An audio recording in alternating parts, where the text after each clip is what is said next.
Good evening, night owls, and welcome back to Sleepless Politics, the place where the hour is late, the coffee is strong, and the stories we explore are stranger than fiction, yet still anchored in the messy, complicated world of human ambition, deception, and power.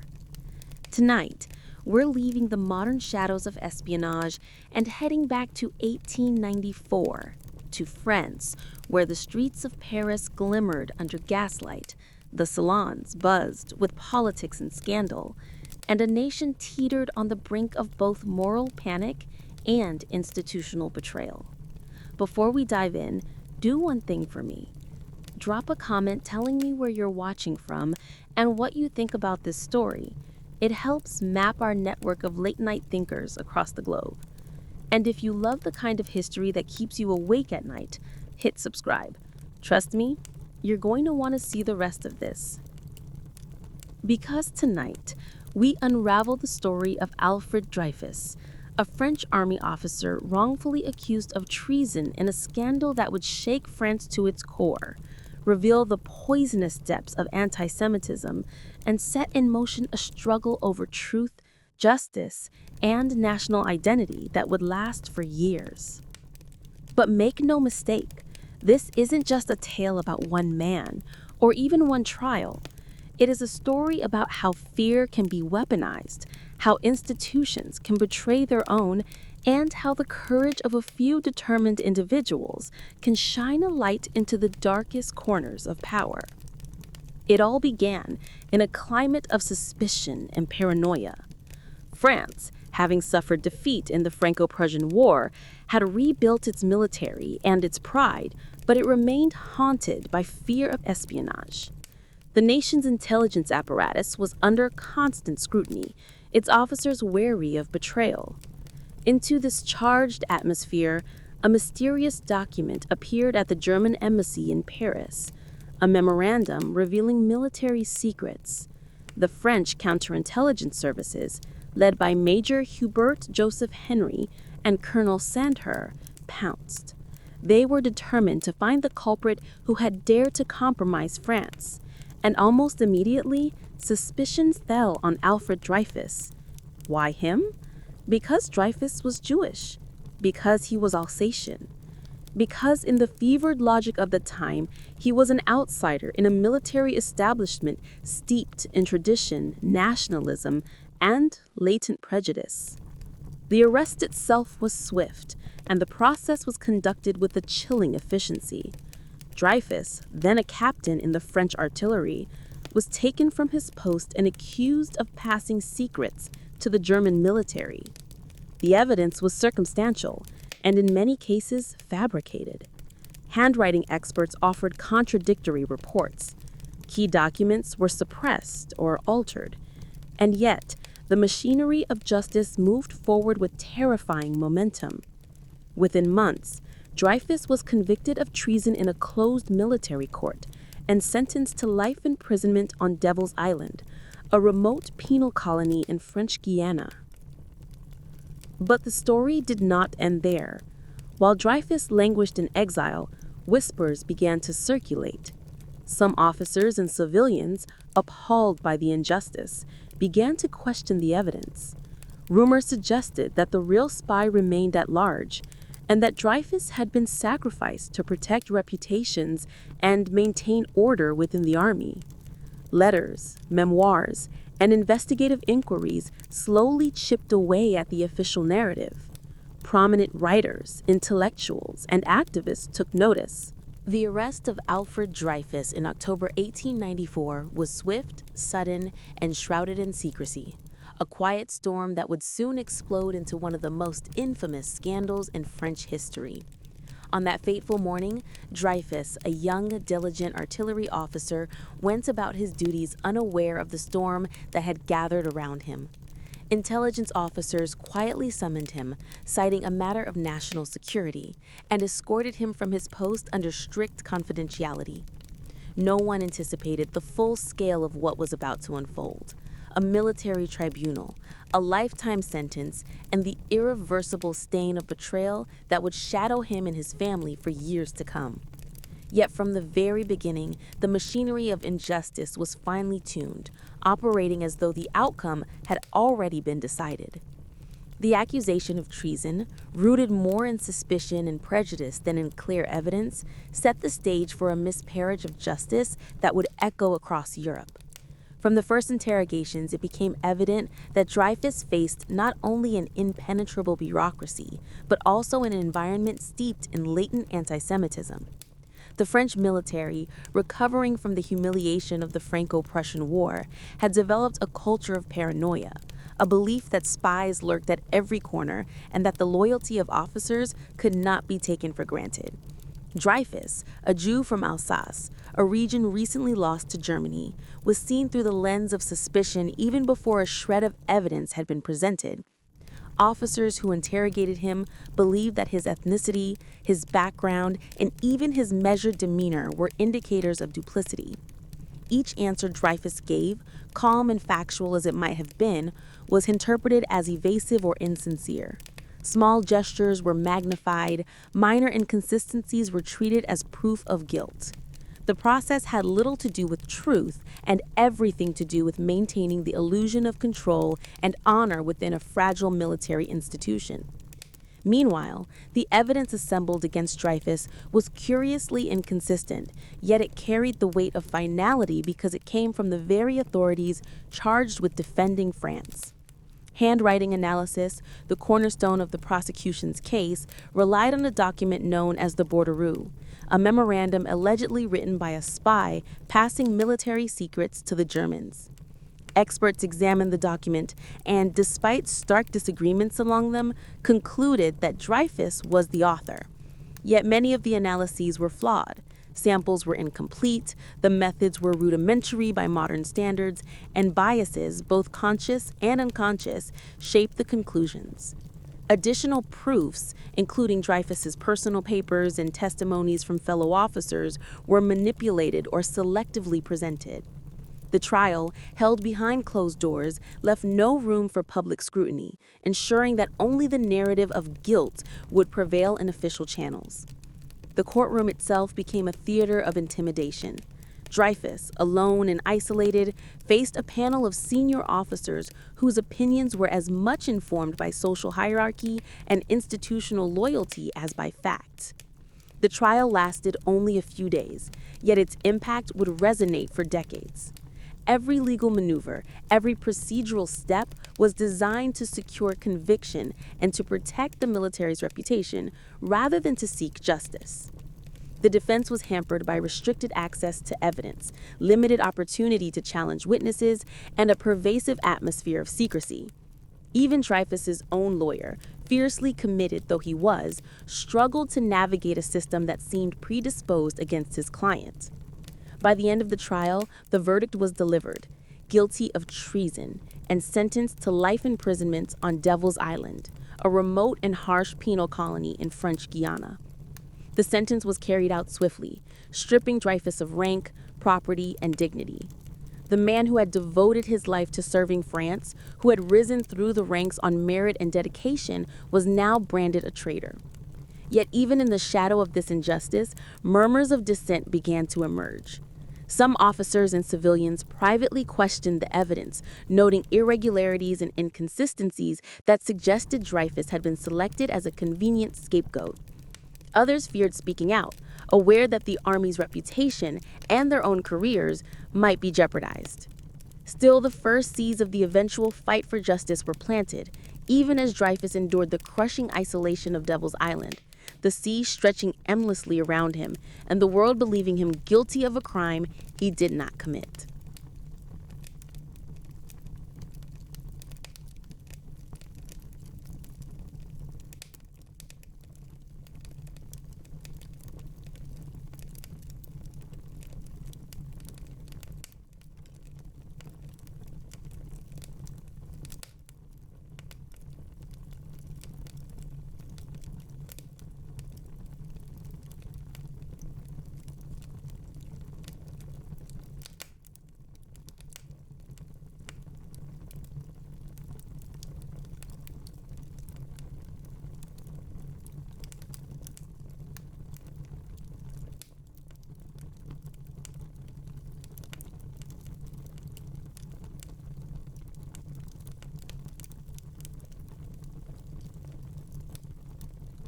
The voyage to Devil's Island was long, isolating, and a cruel introduction to the punishment that awaited Alfred Dreyfus. As the ship cut through the Atlantic waves, he gazed out at the endless horizon, knowing that behind him lay not just his career and freedom, but the social, political, and moral structures of a nation that now deemed him a traitor. The penal colony, remote and inhospitable, was notorious for its harsh conditions, oppressive heat, tropical diseases, and isolation designed to break both body and spirit. Yet Dreyfus, whose character had always been marked by quiet determination and a rigorous sense of duty, resolved not to surrender to despair. He was innocent, and in his heart, he vowed to survive, to endure, and to live to see the truth come to light. The early months on Devil's Island tested him in ways no courtroom ever could. Prisoners were confined in small, damp huts, often in the company of hardened criminals. Meals were meager, sanitation rudimentary, and guards indifferent or openly hostile. Letters from family were sporadic, censored, and delayed for months. Yet amid the isolation, Dreyfus began to chart a new form of resilience. He observed the patterns of the penal system, learned how to manage interactions with guards, and sought small ways to assert his dignity in a place designed to strip it away. Each day became an exercise in endurance, each hour a testament to the belief that innocence, no matter how obscured, could outlast oppression. Meanwhile, in Paris, the Dreyfus affair began to ferment in the public imagination, though many were still unaware of the full scope of the miscarriage of justice. The army, eager to preserve its honor, maintained a narrative of absolute certainty. Dreyfus was guilty, the trial had been fair, and anyone who questioned it was accused of undermining the nation. Yet cracks were beginning to appear. Certain officers, confronted with inconsistencies in handwriting analyses, suppressed documents, and irregularities in the trial proceedings, quietly began to question the verdict. The notion that a scapegoat had been chosen to protect the reputation of the army began to circulate in whispers among influential circles, though, publicly, dissent remained dangerous and rare. At the same time, the Dreyfus family, particularly his wife Lucy and his brother Mathieu, began a tireless campaign to prove his innocence. They collected testimonies, pressed lawyers, and sought access to restricted evidence. Each attempt was met with bureaucratic stonewalling and subtle intimidation, but their persistence laid the groundwork for a broader movement that would, in years to come, challenge the very foundations of the French military establishment. The Dreyfus family's determination exemplified a crucial truth. The fight for justice often begins with the courage of a few who refuse to accept falsehood, no matter the cost.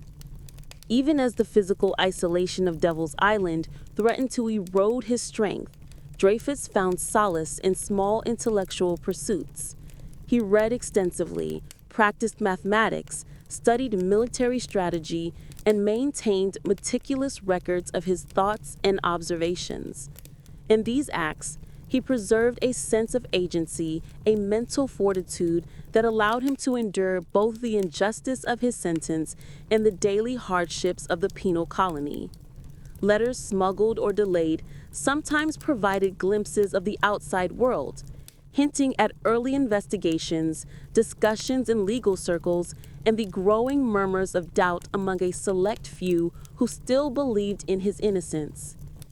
The injustice of the trial, combined with the extremity of the punishment, created a pressure cooker that would ultimately ignite a wider reckoning. In hindsight, these early years on Devil's Island can be seen as both a crucible and a catalyst. While designed to break Dreyfus, they also solidified his resolve, fostered the moral clarity that would define his eventual vindication, and set the stage for the explosive public debates that would envelop France in the coming decade. Across the Atlantic, across the courts, and in the salons of Paris, the seeds of resistance, investigation, and outrage were quietly germinating, awaiting the moment when truth would collide with entrenched power in a public and historic reckoning. By the end of these first harrowing years, Dreyfus had transformed from a wrongfully accused officer into a symbol of endurance, integrity, and the struggle against institutional corruption.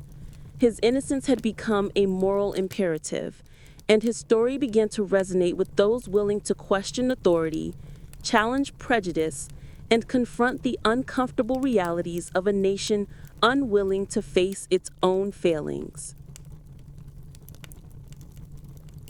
While Alfred Dreyfus endured the punishing isolation of Devil's Island, the world beyond slowly began to notice inconsistencies in the case that condemned him. The initial months after his conviction were dominated by the Army's assertion that justice had been done. Yet, for those who paid attention, the evidence against him was fragile, contradictory, and in some instances clearly fabricated. Among the first to raise questions were junior officers and clerks in the French general staff who had observed gaps in the investigation. The so-called bordereau, the memorandum that had been central to Dreyfus's conviction, did not match Dreyfus's handwriting with the certainty the court had claimed. Moreover, reports that were conveniently ignored during the trial suggested that other officers could have had access to sensitive documents, meaning the investigation had been premature in assigning guilt. These inconsistencies were quietly circulated among sympathetic circles, often accompanied by whispered concerns about institutional anti-Semitism. Many in the military hierarchy were reluctant to openly challenge the verdict, fearing for their careers and the Army's reputation. Yet the early murmurs set the foundation for what would later become the Dreyfus-Ard movement, a coalition of individuals committed to revealing the truth, advocating for justice, and challenging the prevailing narratives of honor and loyalty that had protected Dreyfus's accusers. Among the first to act was Lieutenant Colonel Georges Picquart, who, as chief of French counterintelligence, had access to classified reports. Picquart began noticing troubling patterns: handwriting samples that pointed to someone else entirely, documents that had been mishandled, and intelligence files selectively suppressed to maintain the appearance of Dreyfus's guilt. Picquart's discovery was pivotal. Recognizing the potential miscarriage of justice, he carefully began investigating the case, even though doing so put him at personal and professional risk. He compiled evidence suggesting that another officer, Major Ferdinand Walzen Esterhazy, had been responsible for the espionage. This evidence, however, threatened powerful figures within the military, many of whom were invested in preserving the conviction to protect the Army's credibility. Picquart faced bureaucratic resistance, threats, and ultimately forced reassignment as a form of silencing. Despite this, he persisted, sharing his findings discreetly with allies in the legal and intellectual communities. As these early revelations circulated, public awareness began to grow. Newspapers cautiously reported anomalies in the Dreyfus case, and writers, lawyers, and activists began examining the inconsistencies in detail. The emergence of Dreyfus-Ard supporters marked the beginning of a seismic cultural and political shift. These individuals understood that the case was about more than a single man's innocence. It was a confrontation with institutional power, entrenched prejudice, and the moral responsibility of citizens to demand accountability. Intellectuals, journalists, and political figures debated openly, questioning the Army's narrative and challenging the wider societal prejudices that had facilitated Dreyfus's conviction. At the heart of this emerging movement was the idea that justice could not be compromised for the sake of convenience or national honor. The Dreyfusards recognized that allowing a wrongfully convicted man to suffer would not only damage his life, but also corrode the moral fabric of the nation. They faced formidable opposition. The anti-Dreyfusards, including high-ranking military officials, conservative politicians, and influential media outlets, sought to maintain the original verdict at all cost. They framed Dreyfus as a traitor whose conviction had been necessary to protect the Republic, and any challenge to this narrative was portrayed as an attack on the army, the nation, and the values of patriotism. Despite this opposition, momentum began to build. Legal appeals, private investigations, and scholarly analysis continued to accumulate evidence pointing to Esterhazy. Pamphlets circulated exposing the inconsistencies in the trial, and editorials argued for a retrial based on evidence overlooked or suppressed in 1894. While the army remained obstinate, the combination of Pickard's diligence, the persistence of the Dreyfus family, and the increasing public scrutiny created pressure that could not be fully ignored.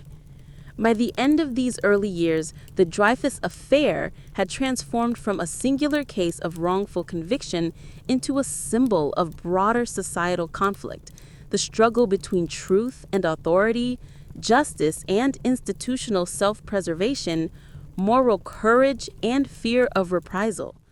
France was no longer just witnessing a trial, it was witnessing a national debate over. By 1898, the Dreyfus affair had shifted from a military scandal to a national crisis.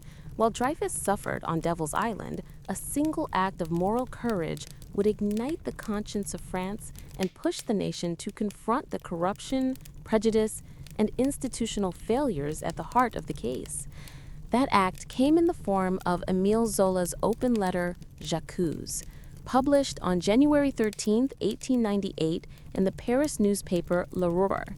Zola, already a celebrated novelist, understood that words had the power to reach beyond the closed walls of courtrooms, military offices, and political backrooms. With precision, eloquence, and fury, he accused the French army, the judiciary, and high-ranking officials of deliberately suppressing evidence, fabricating documents, and condemning an innocent man to protect the institution's honor. The letter was explosive in both content and tone.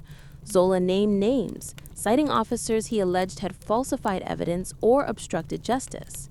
He denounced the pervasive anti-Semitism that had facilitated Dreyfus's conviction and highlighted the human cost of bureaucratic arrogance. Zola's words were not merely an intellectual exercise. They were a direct challenge to the power structures of France, an invitation for citizens, lawyers, and journalists to examine the miscarriage of justice. J'accuse transcended the Dreyfus affair itself, becoming a manifesto for truth, morality, and accountability in the public sphere. The response was immediate and polarizing. Newspapers loyal to the army or conservative elements condemned Zola as a traitor to France, accusing him of undermining national honor. Anti-Dreyfusard politicians demanded his prosecution for libel, while patriotic societies denounced him from the platforms of salons and theaters. Yet, simultaneously, Zola's letter electrified supporters of Dreyfus. Intellectuals, academics, and ordinary citizens who had previously been uncertain or silent now found a rallying cry. The term Dreyfusard became shorthand for those willing to challenge authority, pursue justice, and confront anti-Semitism. Émile Zola's intervention also reshaped the legal and political landscape. Though Zola was eventually tried and convicted of libel, forcing him into temporary exile in England, the impact of J'accuse could not be undone. The French public was now forced to confront the contradictions in the army's narrative. How could an innocent man be condemned so swiftly? Why had evidence implicating Esterhazy been ignored? How could a judicial system permit such secrecy and suppression in the name of protecting institutional honor? For many, the moral imperative was clear. The truth could no longer be hidden behind military prestige or nationalistic rhetoric. The Dreyfus affair, once a confined military scandal, now dominated headlines, salons, and parliamentary debates. Every new piece of evidence, every anonymous tip, and every legal challenge intensified the national conversation. Public demonstrations in Paris and other cities became commonplace, with Dreyfusards and anti-Dreyfusards often clashing in the streets. While violence was rare, the tension was palpable. Families, friends, and communities divided along lines of principle, prejudice, and loyalty. Intellectuals debated the meaning of justice, while ordinary citizens struggled to reconcile their love of country with the glaring evidence of injustice. At the center of this maelstrom was the growing awareness of systemic anti-Semitism within French society. The army's eagerness to convict Dreyfus, despite flimsy evidence, exposed a deep cultural bias that resonated far beyond the military. Jews were consistently portrayed as outsiders, disloyal, and inherently suspect. The Dreyfus affair forced France to confront its own prejudices and the dangers of allowing societal bias to influence institutions of power. Meanwhile, efforts to secure Dreyfus's release intensified. Lawyers, journalists, and sympathetic officers compiled reports, submitted petitions, and collected eyewitness testimonies that had been overlooked or suppressed during the original trial. They highlighted the inconsistencies in handwriting analyses, pointed to Esterhazy as the true culprit, and challenged the military court's procedures. Slowly, but inexorably, the walls of secrecy and denial began to crack, although the army and conservative elements continued to resist, framing the issue as one of national honor rather than justice. Zola's letter had changed the rules of engagement. No longer could the Dreyfus affair be confined to the closed halls of the military tribunal. It had become a national debate over morality, justice, and identity. France was now forced to choose between blind loyalty to institutions and an unwavering commitment to truth. The stage was set for a confrontation that would determine not only Dreyfus's fate, but also the moral direction of the entire republic.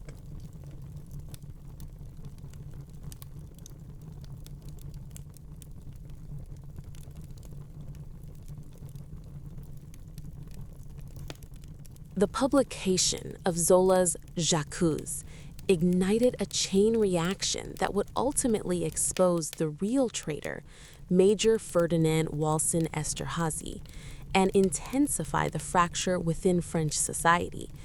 Esterhazy, a charismatic but morally dubious officer, had been implicated from the earliest stages of the investigation, yet the military had suppressed the evidence pointing to his guilt.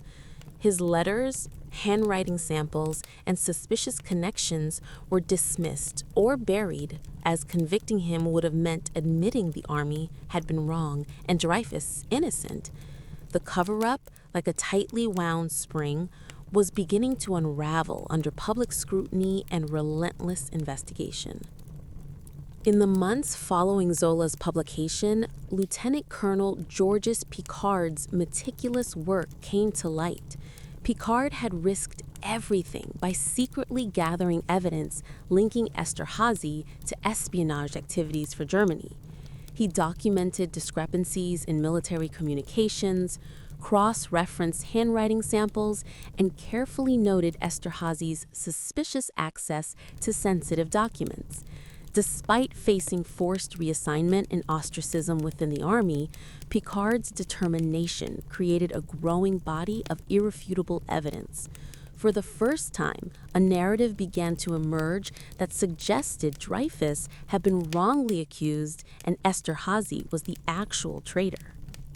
The revelation of Esterhazy's guilt did not immediately resolve the crisis. Rather, it intensified the divide between the Dreyfusards and anti-Dreyfusards.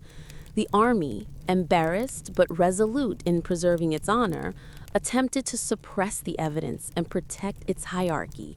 Conservative newspapers vilified anyone supporting Dreyfus, accusing them of attacking France itself. Political factions seized upon the scandal to advance agendas, with right-wing groups emphasizing national unity and military prestige, while liberals and intellectuals demanded justice and accountability.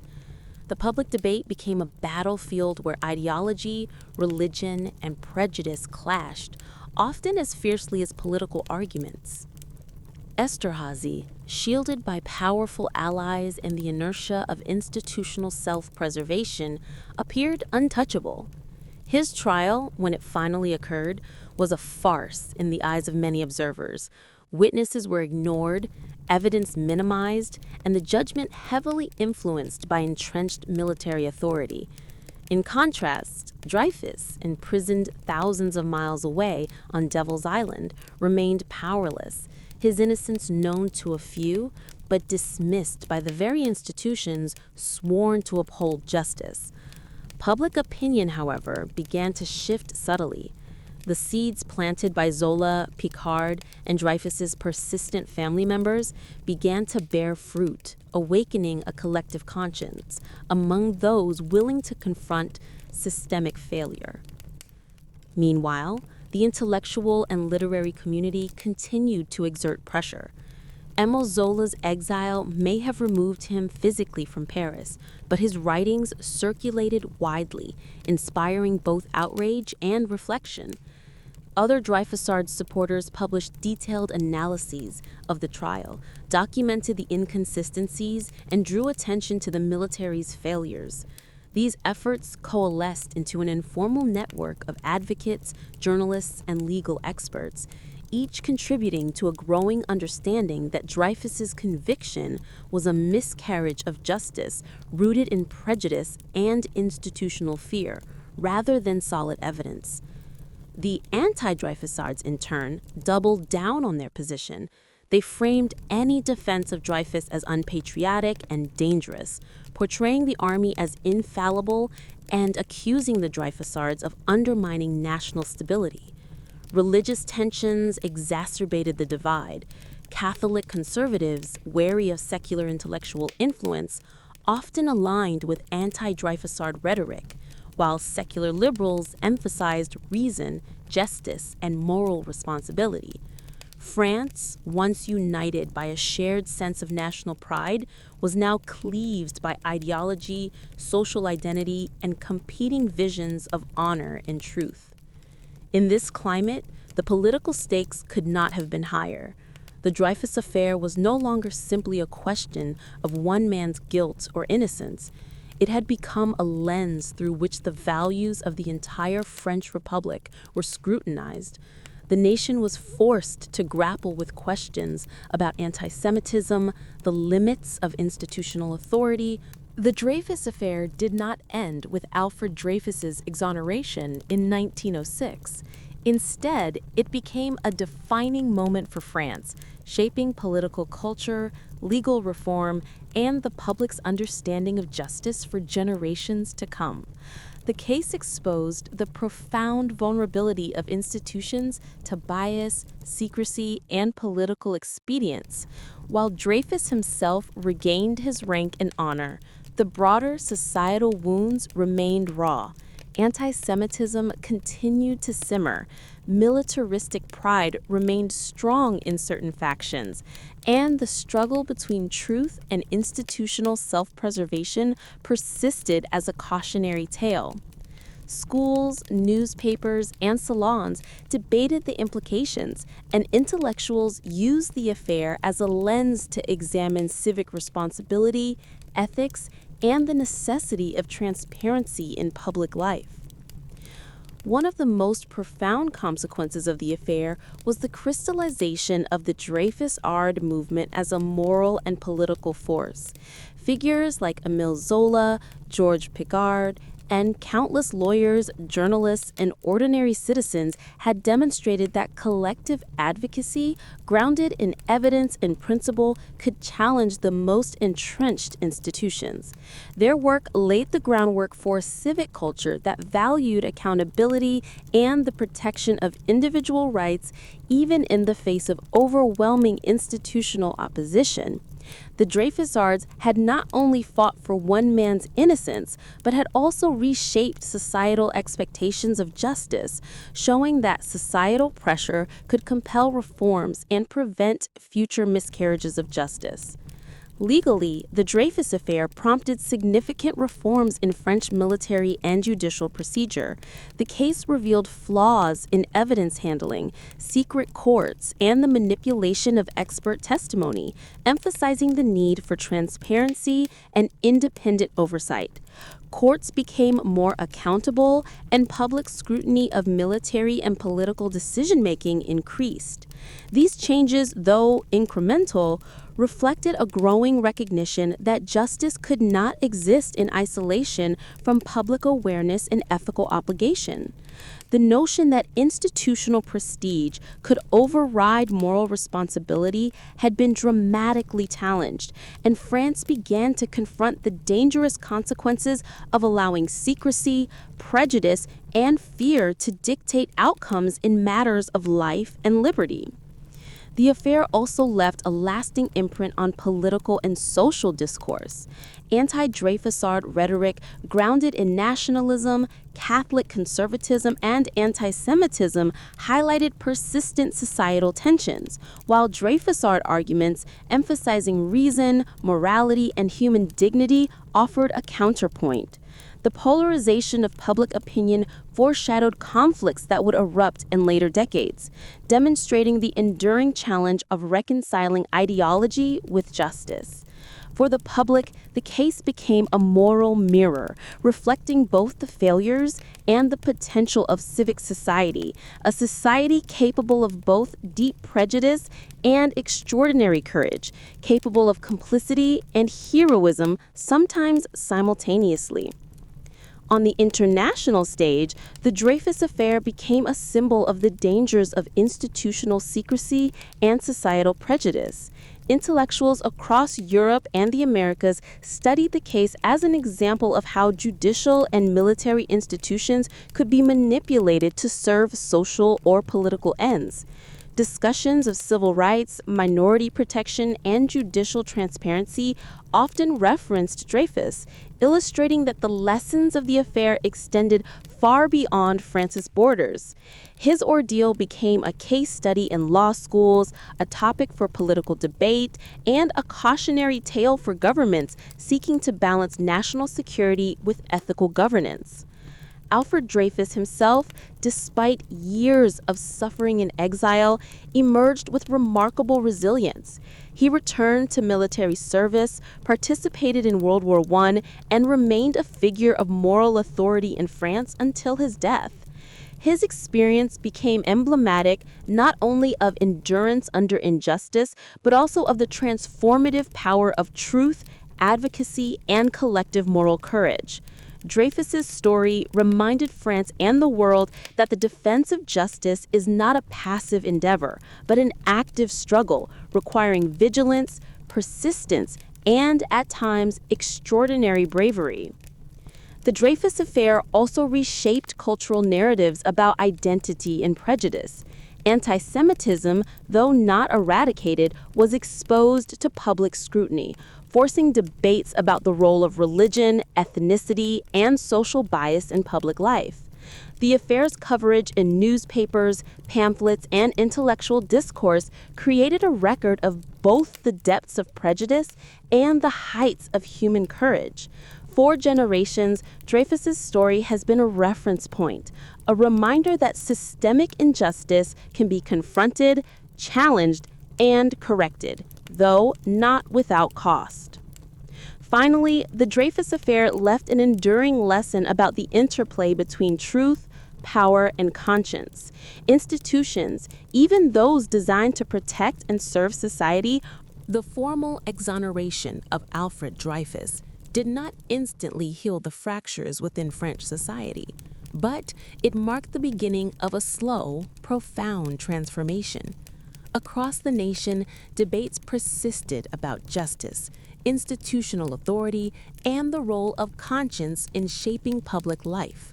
Families, friends, and colleagues who had once been divided by ideology now faced the uncomfortable task of reconciling their perceptions of patriotism with the reality of wrongful conviction. For some, the exoneration was a triumph of truth over prejudice. For others, it was a bitter acknowledgement of institutional failure, a stain on the honor they had been taught to revere. Yet regardless of personal alignment, the Dreyfus affair had irrevocably altered the French moral and political landscape. One of the most significant outcomes was the growing awareness of anti-Semitism as a pervasive societal issue.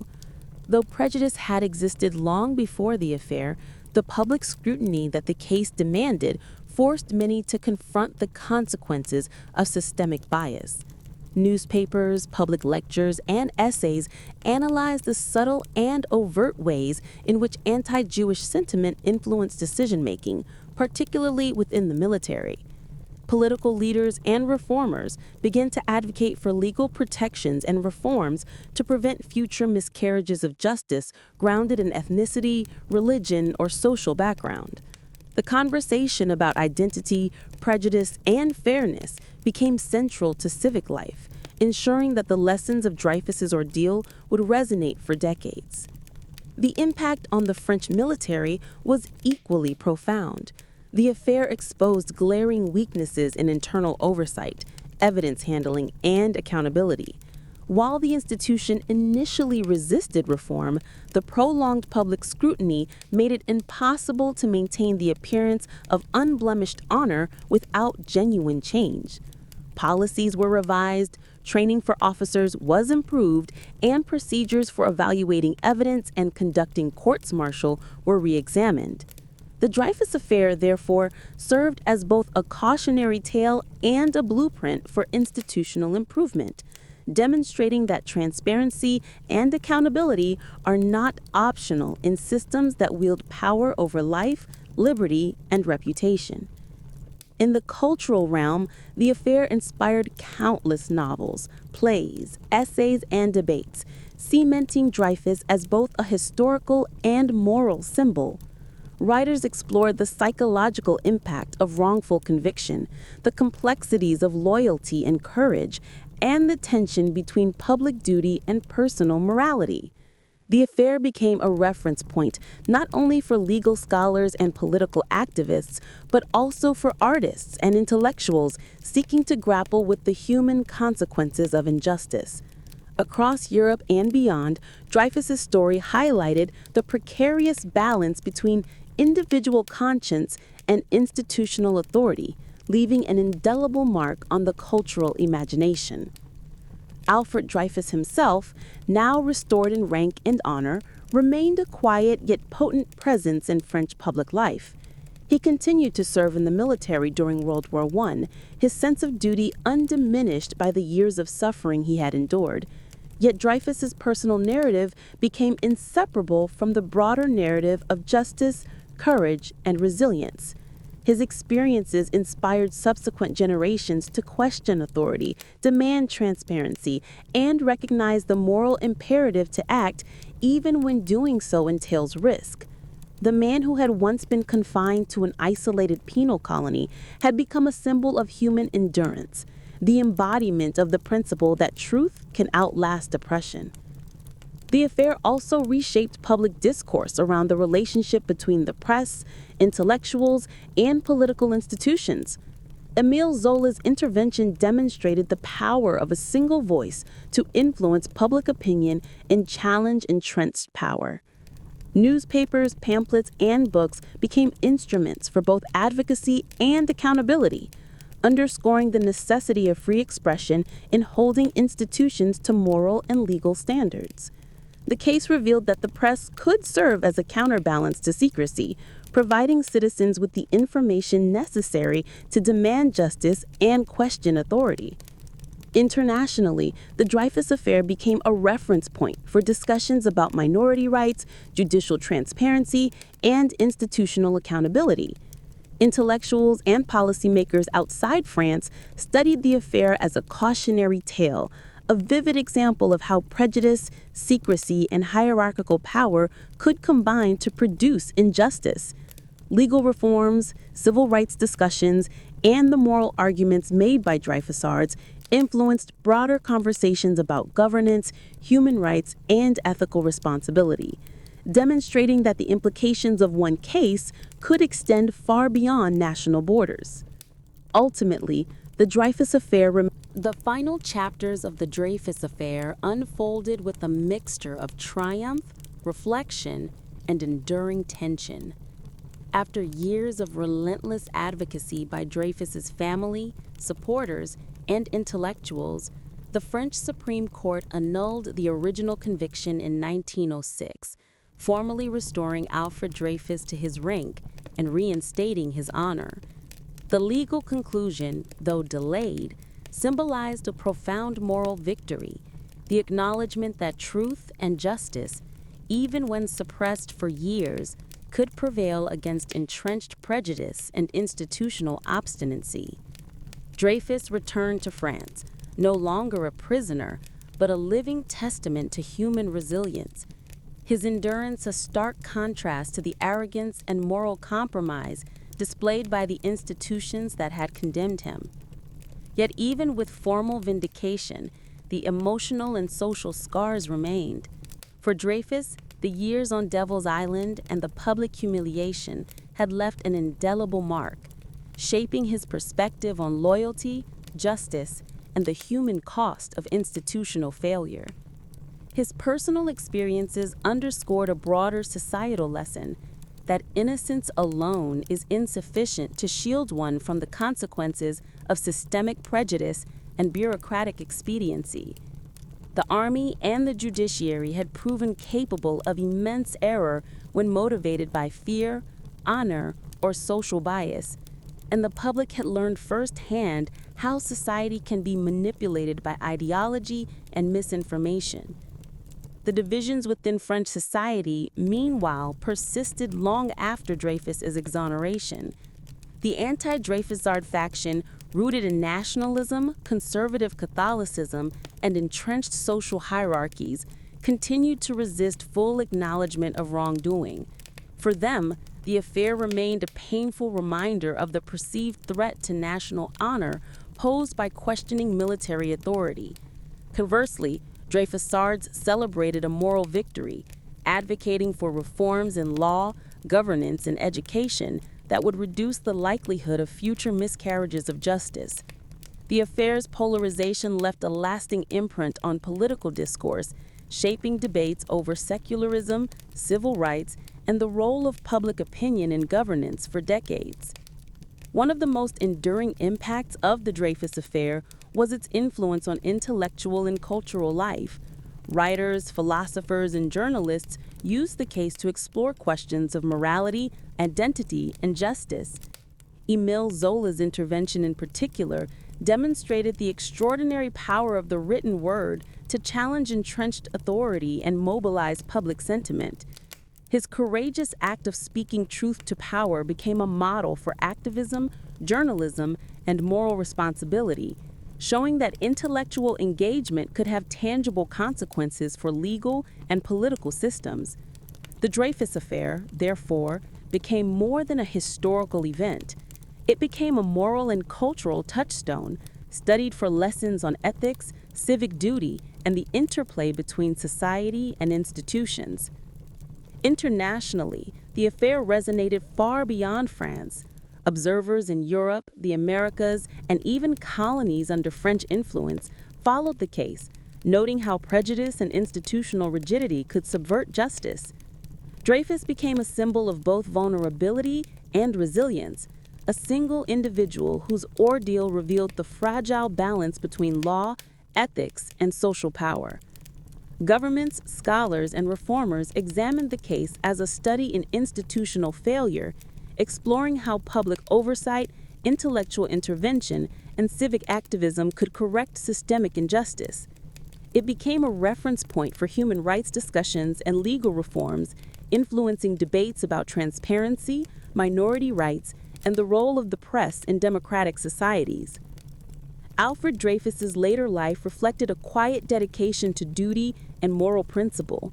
Though he no longer faced the isolation and injustice of Devil's Island, he remained committed to public service, participating in military duties during World War I and engaging with social and civic causes. His presence was both symbolic and instructive, a living testament to endurance, integrity, and the capacity for truth to prevail, even under the most oppressive circumstances.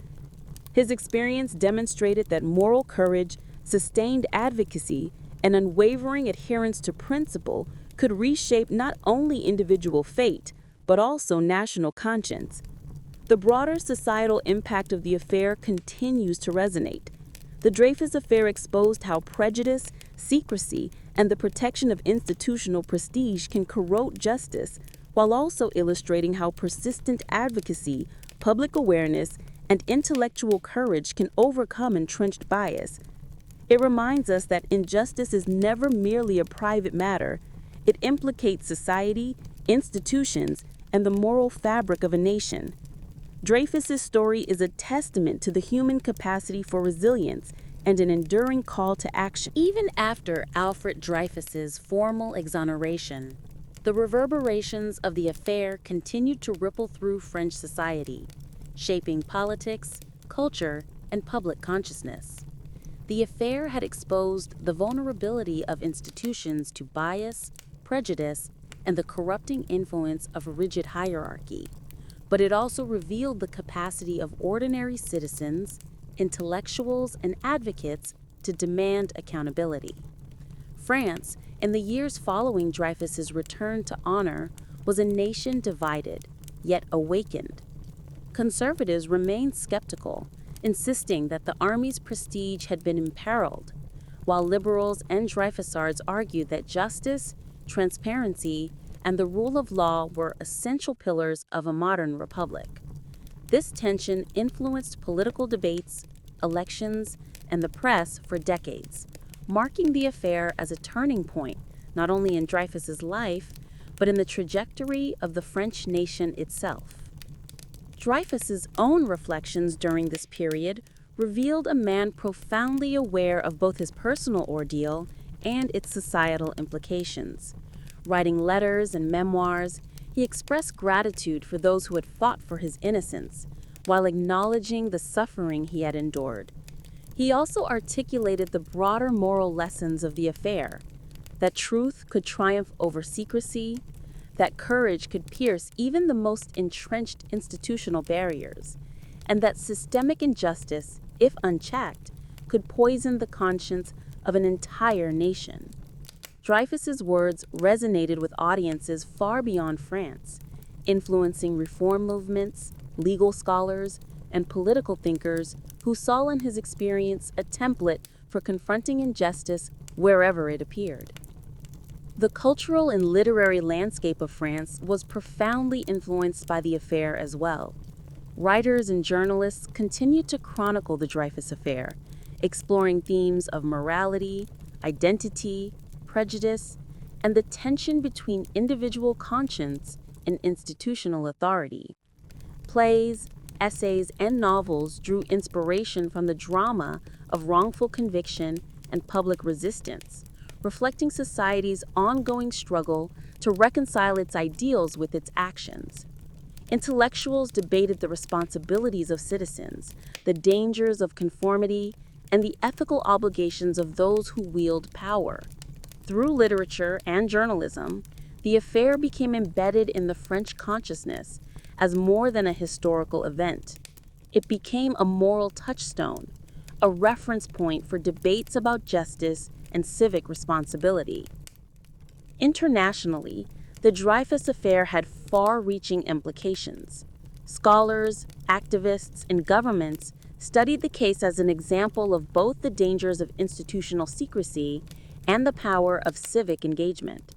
Dreyfus's ordeal became a symbol of resistance to systemic oppression, inspiring discussions on judicial transparency, minority rights, and the ethical responsibilities of public officials. In legal circles, the affair prompted analysis of evidence handling, procedural fairness, and the role of public scrutiny in maintaining the integrity of judicial outcomes. Across continents, Dreyfus became emblematic of the universal struggle for justice, illustrating that moral courage can transcend borders and resonate across cultures. Meanwhile, France itself underwent subtle but significant changes. Public awareness of anti-Semitism, previously confined to elite circles, spread into mainstream discourse, provoking debates about social prejudice, citizenship, and the rights of minority communities. Schools began teaching civic responsibility and the dangers of blind institutional loyalty. Newspapers published exposés on corruption and bias, and political reformers used the Dreyfus Affair as a case study in ethics and governance. Even military institutions, though slow to change, were forced to reevaluate internal processes, oversight, and accountability measures to prevent future miscarriages of justice. In essence, the Dreyfus Affair became a catalyst for institutional and societal reflection, demonstrating the long-term power of moral vigilance. Alfred Dreyfus himself became a symbol not only of resilience, but of the complex interplay between individual agency and societal responsibility. His personal courage, the advocacy of supporters like Émile Zola, and the public's eventual recognition of injustice collectively reshaped the landscape of French law, politics, and culture. Dreyfus's life illustrated that truth and integrity, though often challenged, have the capacity to endure against formidable. After his formal exoneration and restoration to the army in 1906, Alfred Dreyfus returned to a France that had changed as much as he had. Though the courts had cleared him of all charges, the psychological scars of a decade-long ordeal were deep. Years of isolation, public vilification, and betrayal by institutions that should have protected him had left an indelible mark on his character. Dreyfus understood better than anyone that justice was not automatic, that societal prejudice could override truth, and that courage and persistence were essential tools for survival.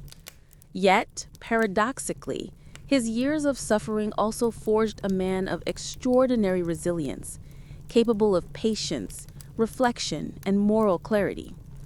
He resumed his duties with dignity, participating actively in military affairs while continuing to advocate, quietly but persistently, for integrity within the armed forces.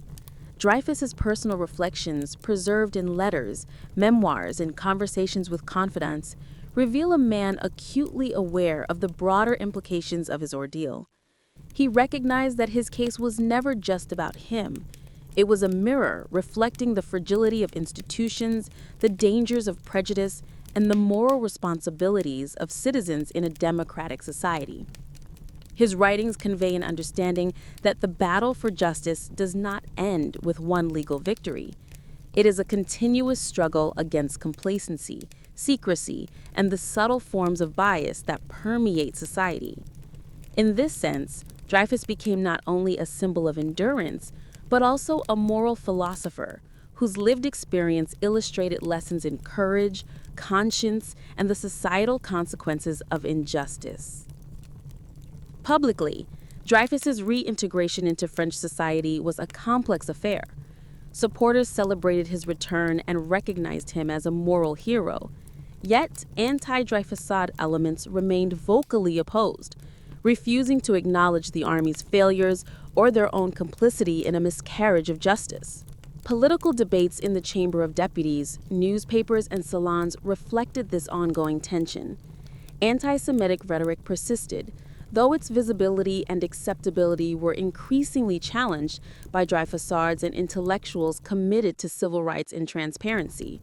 The case had, in effect, transformed French political discourse, embedding moral inquiry, accountability, and the responsibility to challenge authority into the national consciousness.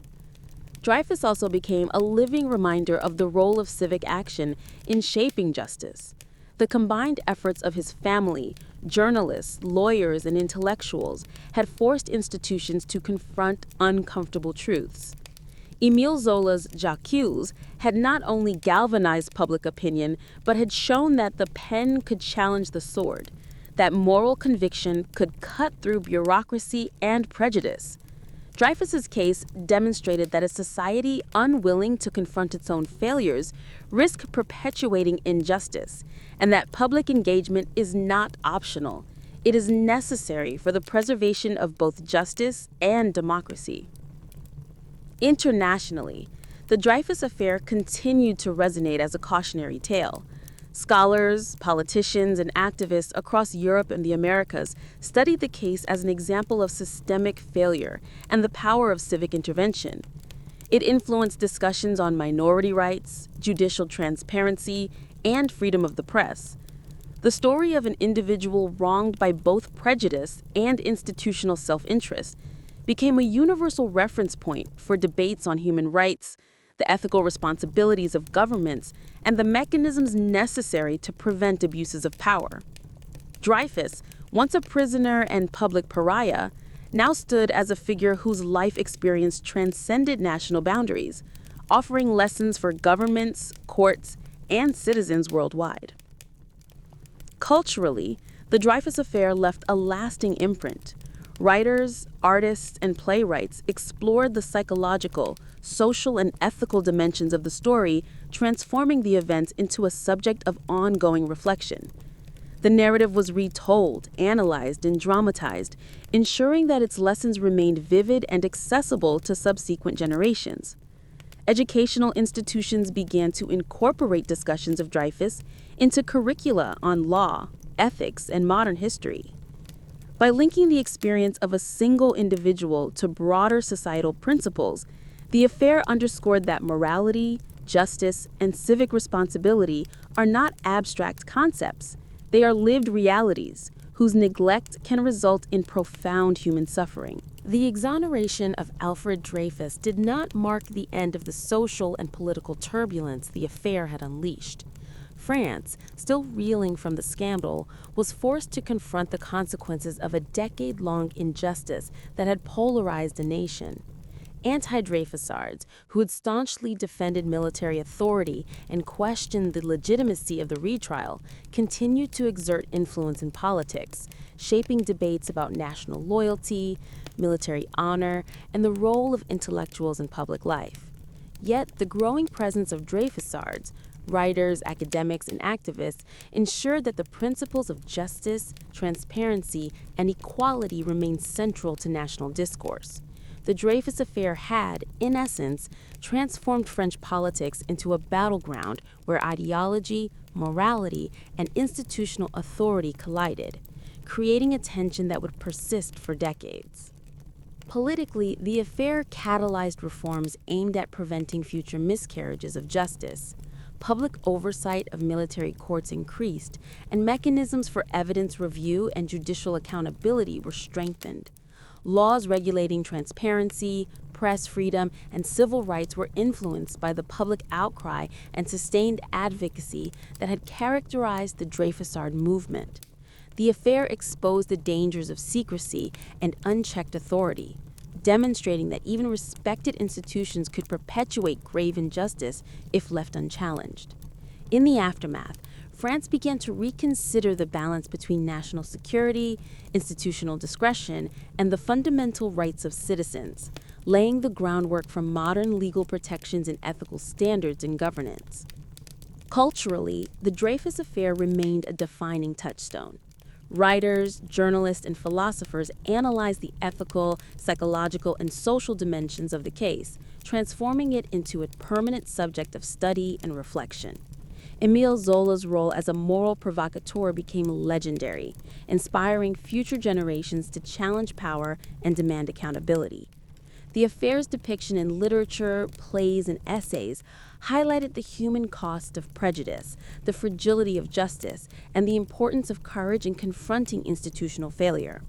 For artists and intellectuals, Dreyfus's story was both a warning and a call to action, a reminder that societies must be vigilant if they hope to protect both individual rights and collective morality.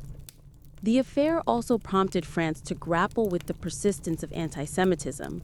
Though Dreyfus's exoneration was a legal victory, it did not erase the societal prejudice that had facilitated his wrongful conviction. Public debates, newspapers, and scholarly works increasingly examined the social, political, and religious roots of discrimination. These discussions led to gradual but important changes in attitudes and policies, promoting the idea that legal equality and social acceptance were inseparable from the pursuit of justice. Dreyfus's experience illuminated the insidious ways in which bias could infiltrate institutions, influencing decisions, corrupting judgment, and endangering lives. Internationally, the Dreyfus Affair became a model case study in the consequences of institutional failure. Across Europe and the Americas, legal scholars, politicians, and civil society organizations examined the mechanisms that had allowed an innocent man to be condemned while the real traitor remained free.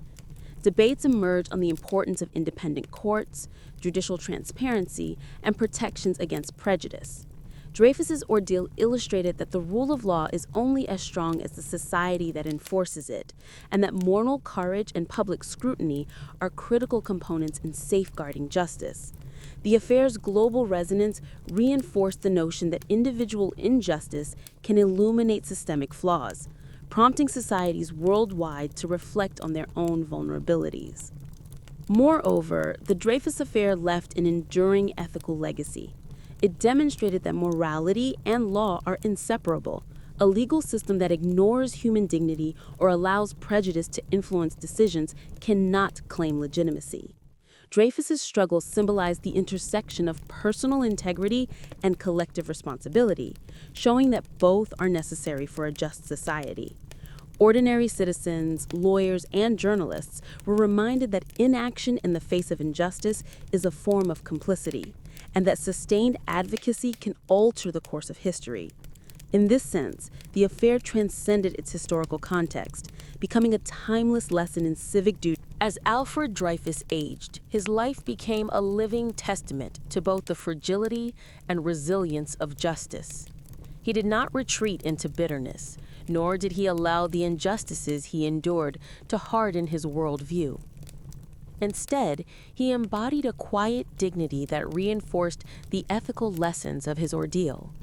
That enduring moral courage and steadfast adherence to principle could transform not only individual fate, but the conscience of a nation. He participated in military service during World War I, witnessing the chaos of another conflict. Yet his experience of wrongful conviction remained a constant guide for reflection on authority, ethics, and the treatment of those under institutional power.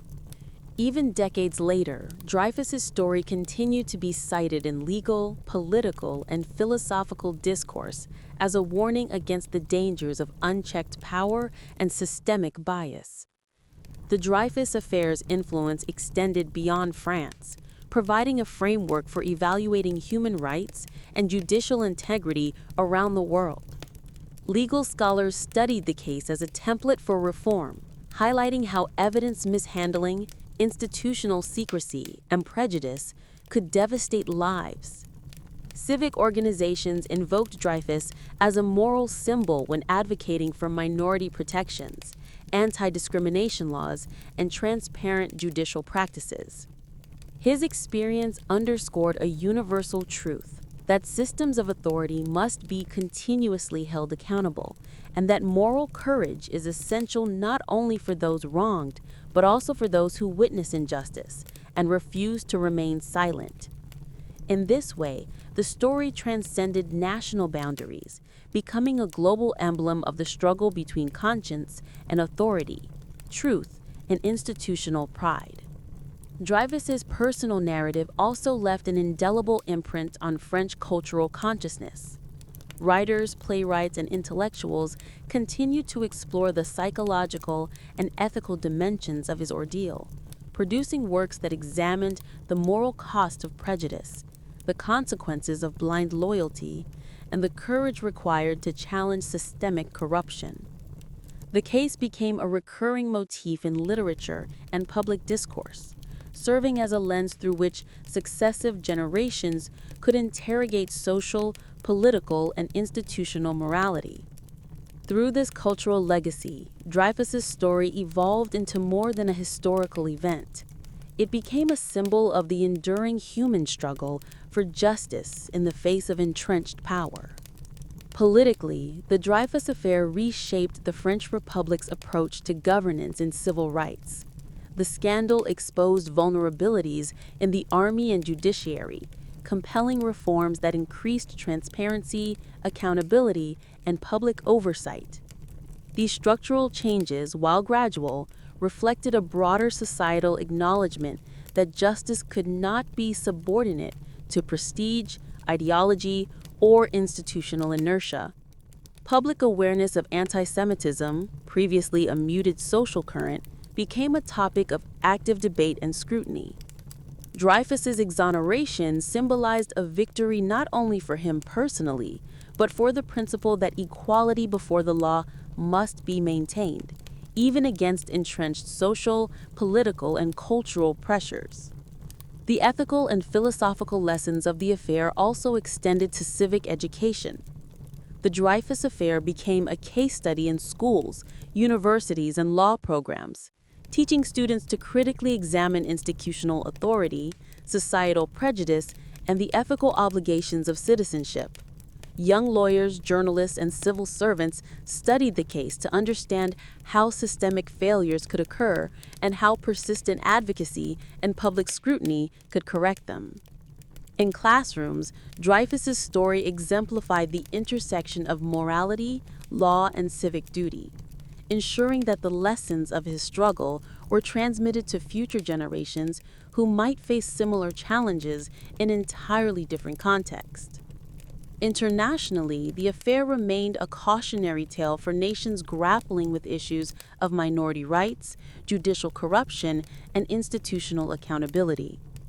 Governments and civic organizations invoked the Dreyfus case when designing reforms aimed at preventing miscarriages of justice, promoting transparency, and safeguarding civil liberties.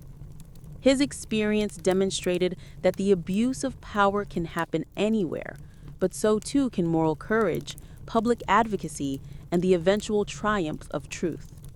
By exposing the fragility of justice in one country, Dreyfus's story served as a moral compass for societies around the world, underscoring the universal importance of vigilance, conscience, and integrity.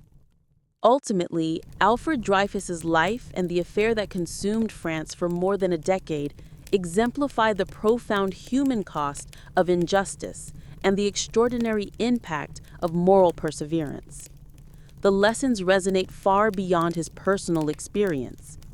Institutions must remain accountable, citizens must remain vigilant, and courage must be sustained even when the odds of success appear slim.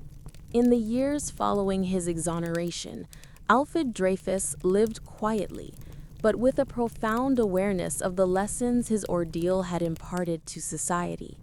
France, still wrestling with the social and political tremors of the affair, was gradually learning to balance institutional authority with public accountability. The military, once nearly untouchable, now faced scrutiny from both the government and the public. Courts became increasingly conscious of the dangers of prejudice influencing judgment. Dreyfus's struggle had exposed the weaknesses of the very systems meant to uphold justice, and demonstrated that no institution is immune to error when human bias is allowed to dictate outcomes.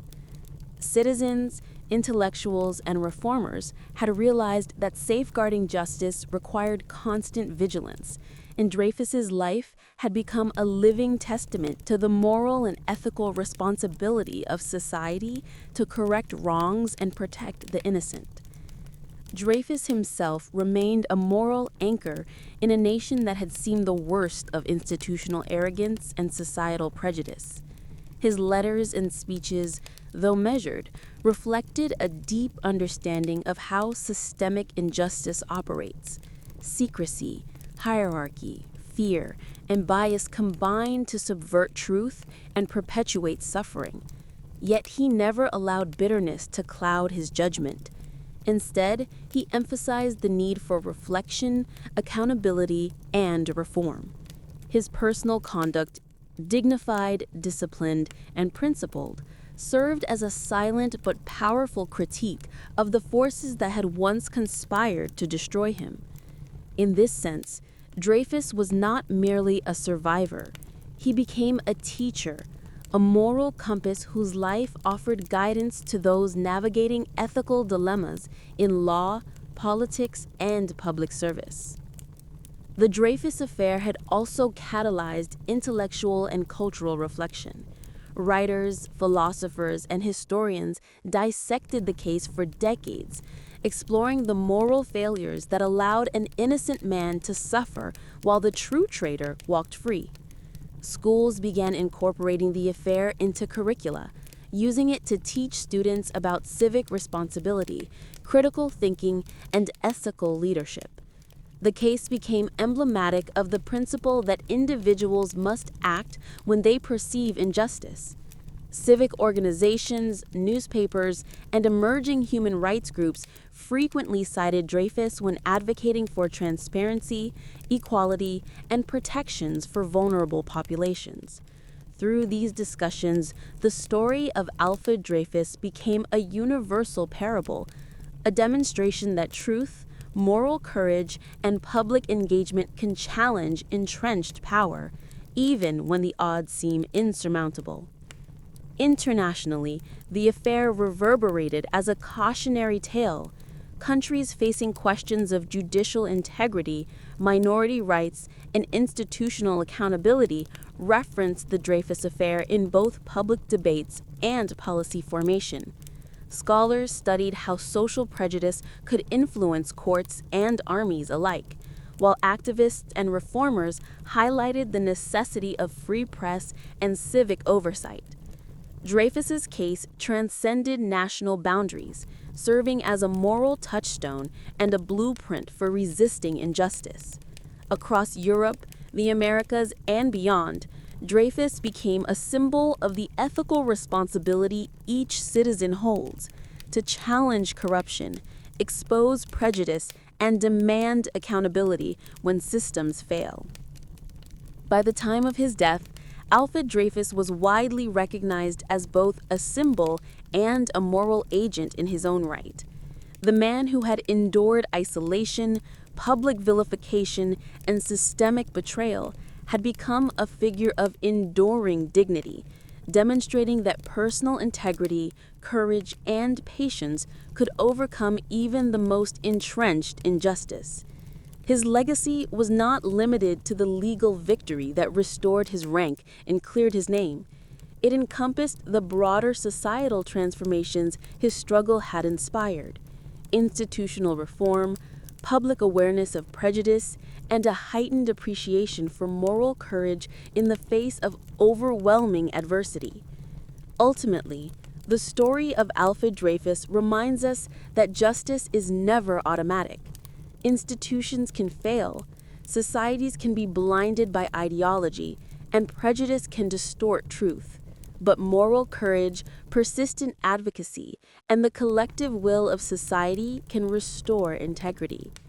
The Dreyfus affair stands as both a warning and a lesson that the pursuit of justice requires vigilance, the willingness to confront uncomfortable truths, and the understanding that one individual's suffering can illuminate the path toward broader societal reform.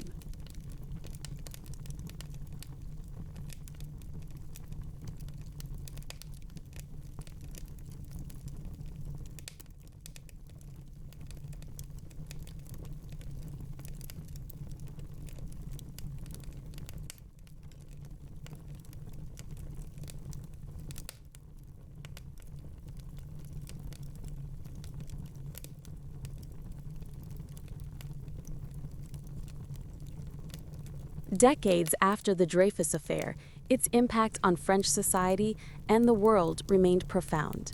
The case had fundamentally reshaped the understanding of justice, morality, and civic responsibility, leaving an enduring imprint on political institutions, legal practices, and cultural discourse. France, once divided by ideology and prejudice, had been forced to confront uncomfortable truths about the fragility of its institutions and the dangers of unchecked authority. The army, the judiciary, and political elites had all been exposed as fallible, capable of both error and manipulation. Yet the affair also demonstrated the transformative power of civic engagement, journalism, and intellectual advocacy. Citizens, writers, and thinkers realized that active participation and moral vigilance could compel institutions to confront their failures and correct their mistakes. In this sense, the Dreyfus Affair became both a historical lesson and a blueprint for ethical governance, illuminating the responsibilities of individuals and societies alike. Culturally, the affair continued to resonate. Playwrights dramatized the injustice and courage it entailed, journalists analyzed its lessons for public morality, and historians debated its broader significance. The Dreyfus Affair became a recurring reference point for discussions on human rights, anti-Semitism, and the ethical obligations of authority. It showed how public opinion, when informed and mobilized, could serve as a corrective to institutional wrongdoing. Schools, universities, and legal academies incorporated its study into curricula, teaching future generations the importance of moral courage, vigilance, and the defense of justice.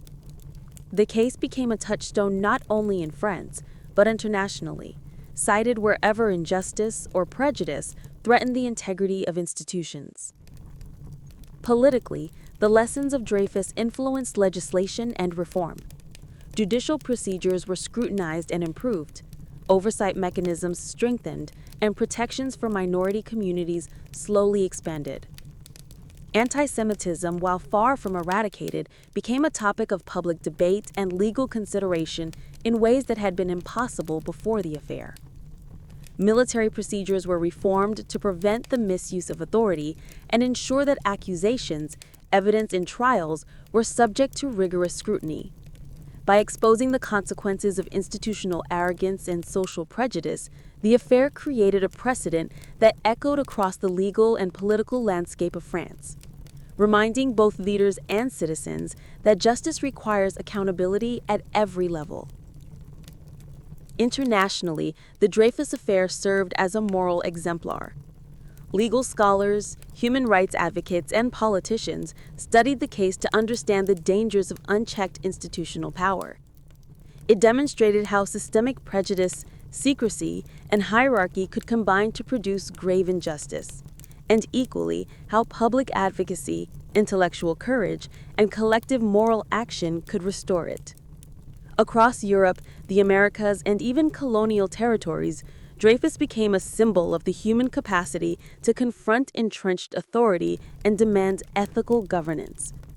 His story illustrated a universal truth, that justice is neither automatic nor guaranteed, and that it requires both the vigilance of society and the bravery of individuals to be sustained.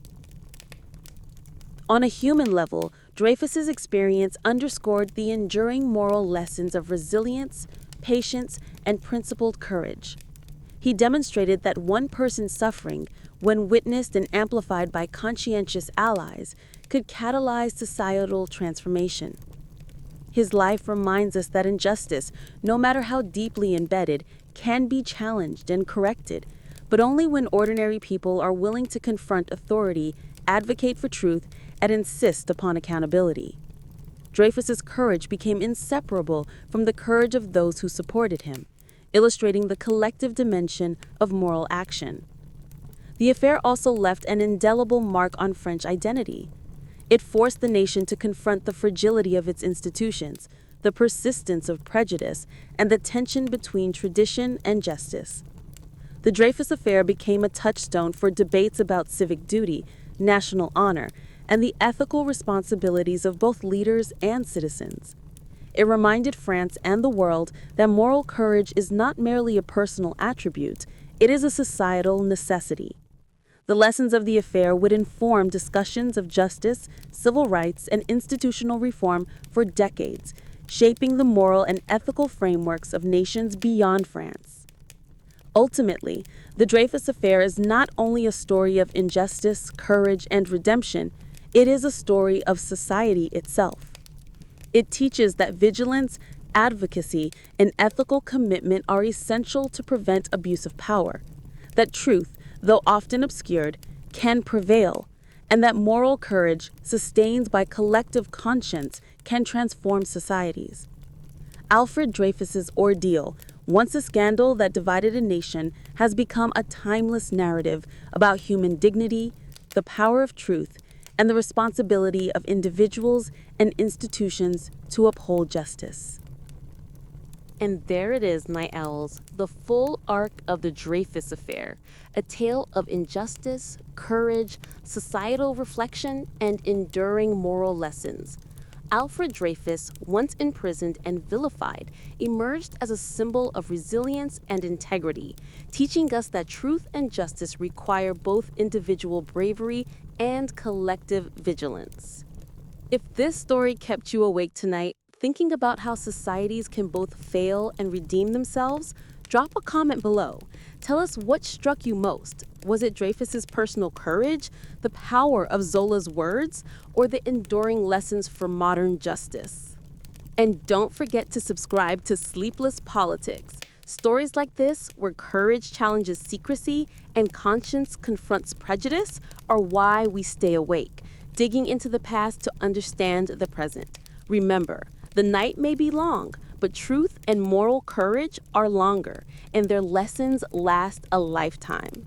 Good evening, Night Owls, and welcome back to Sleepless Politics, the corner of the internet where the lights are low, the coffee is cold, and the stories we dig into are darker than the shadows they crawled out of.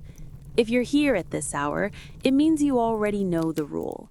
Nothing in politics is ever as simple as it looks. Not the whispers, not the rumors, and definitely not the secrets that governments bury so deep they expect the earth itself to keep quiet. Before we slip into tonight's tale, do me one favor.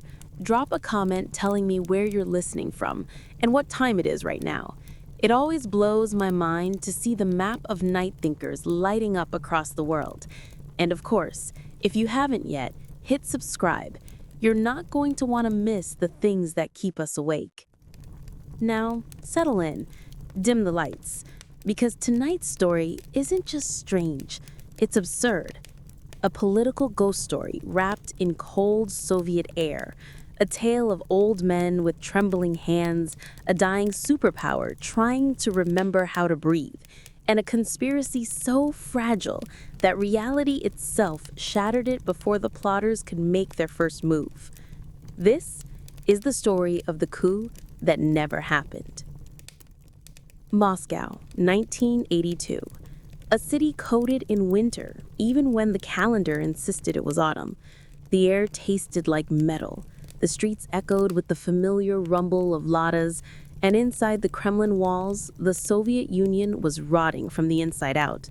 Everyone knew it. No one dared say it. And at the center of it all sat Leonid Brezhnev, or rather, what was left of him. The man who once thundered across podiums now barely managed a whisper.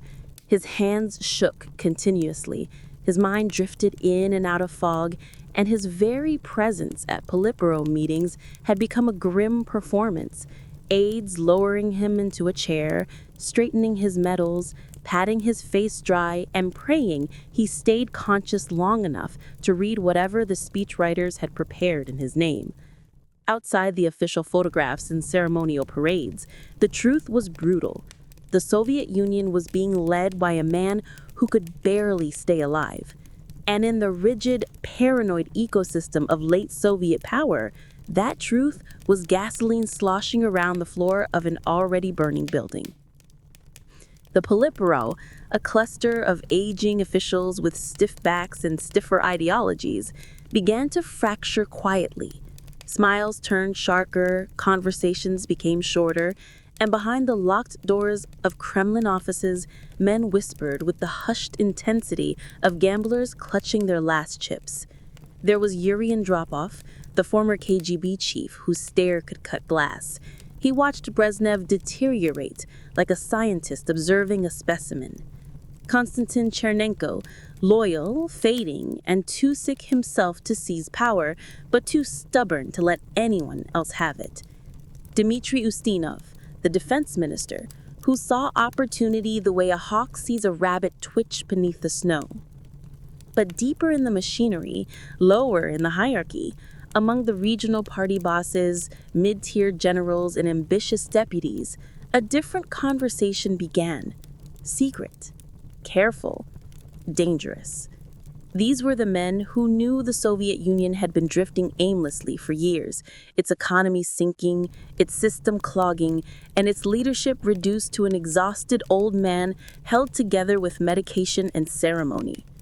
These men didn't want to wait for nature to take its course. They didn't trust Andropov. They didn't want Chernenko, and they didn't care if the Politburo approved. They wanted to act.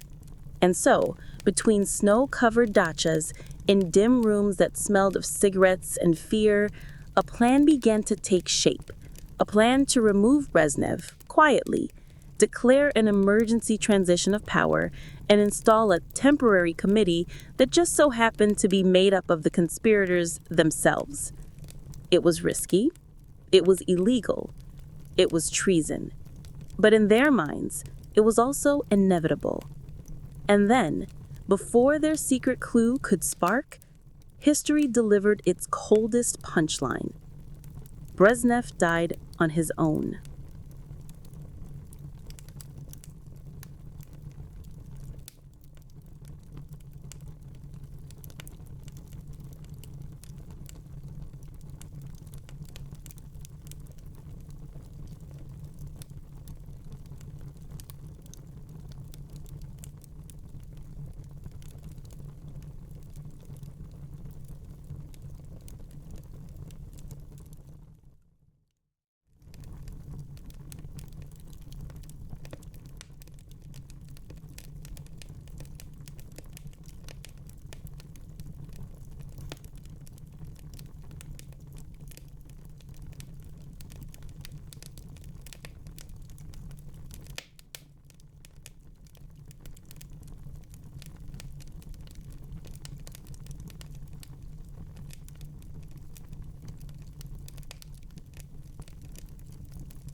Brezhnev's death should have been a liberation for the conspirators, a clearing of the board, a moment to strike, adapt, improvise.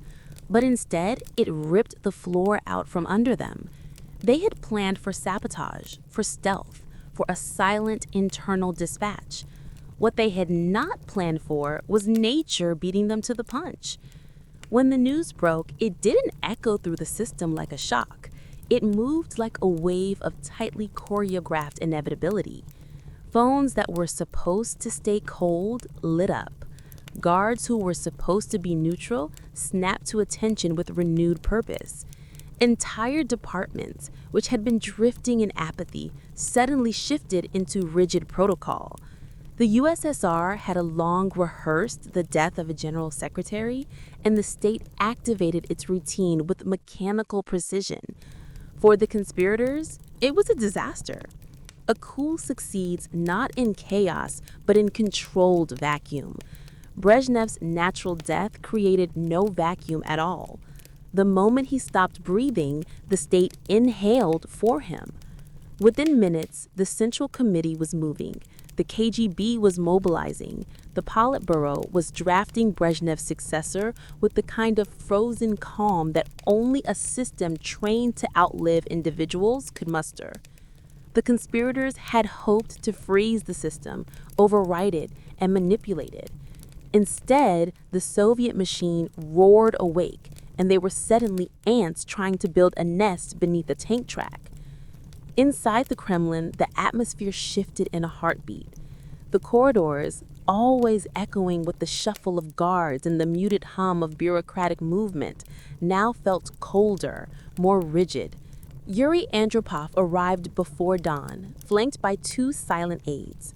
His face showed no emotion, but his eyes, those sharp, pale eyes, missed nothing.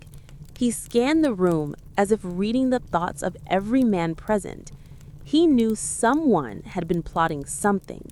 He didn't know who, not yet, but the scent of disloyalty was unmistakable. Konstantin Chernenko arrived slower, coughing, pale, clutching a handkerchief. He was Brezhnev's pupil, Brezhnev's voice, Brezhnev's shadow, and he seemed to crumble slightly with the news, as though he had lost not just a mentor, but a part of his own identity. Ustinov followed, jaw clenched, eyes sweeping across the group with the alertness of a man calculating not grief, but opportunity.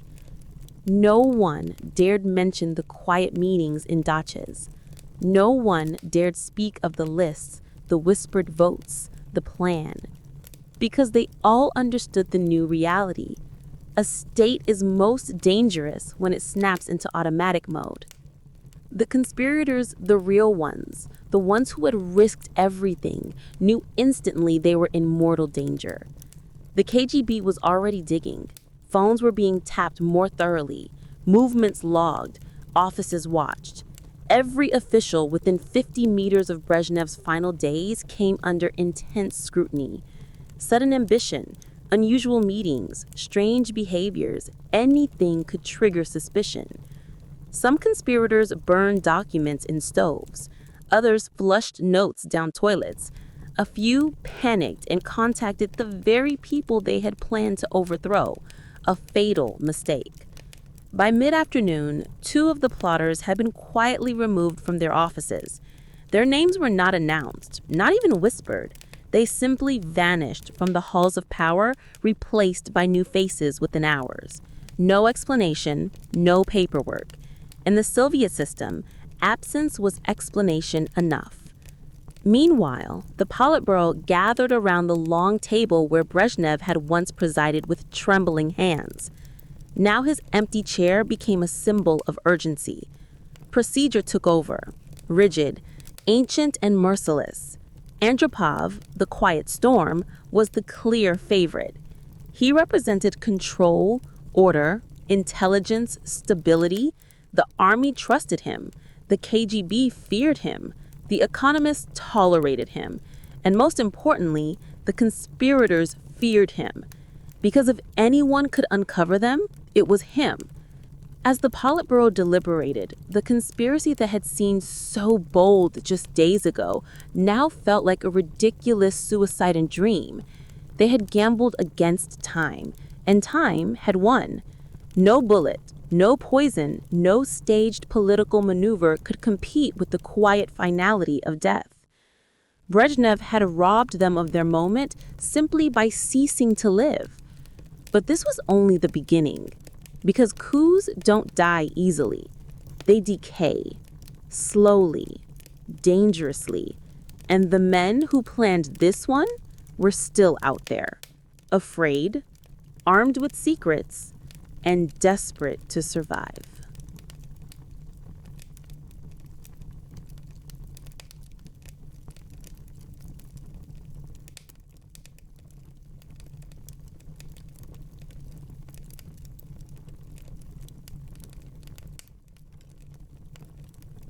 As Brezhnev's corpse cooled under the watch of Kremlin doctors, the conspiracy that had once burned hot now morphed into something colder, more dangerous.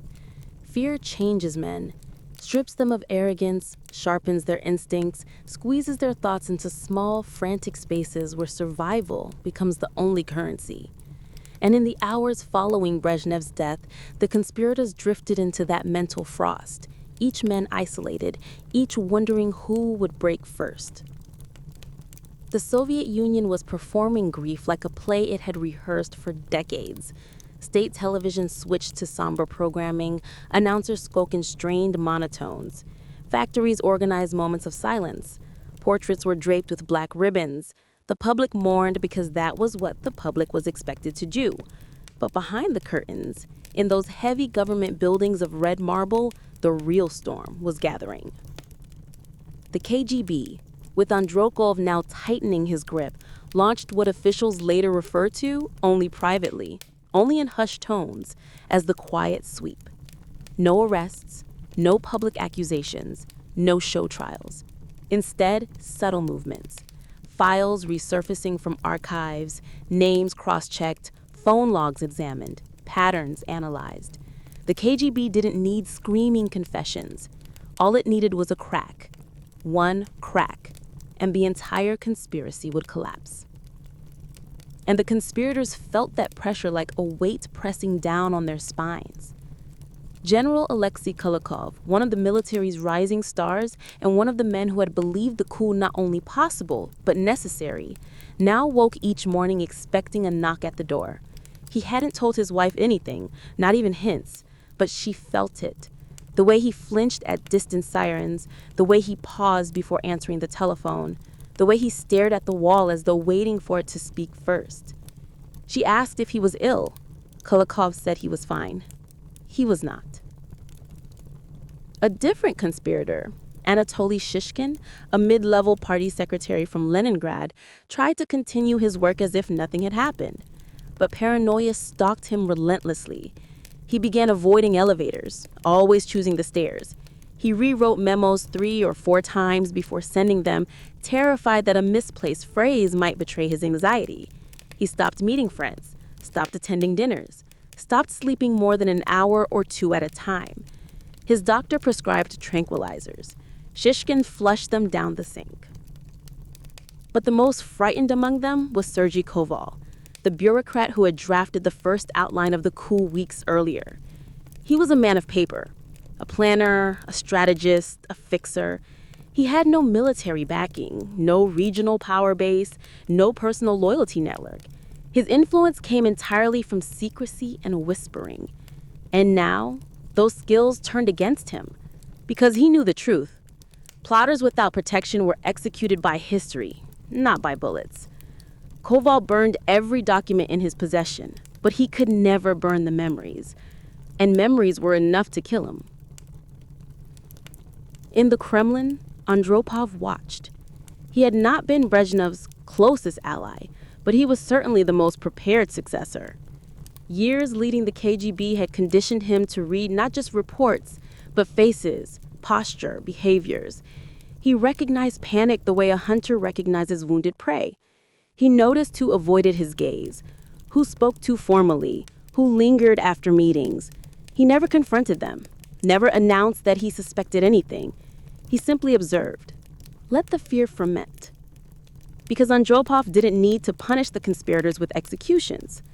He could punish them with silence.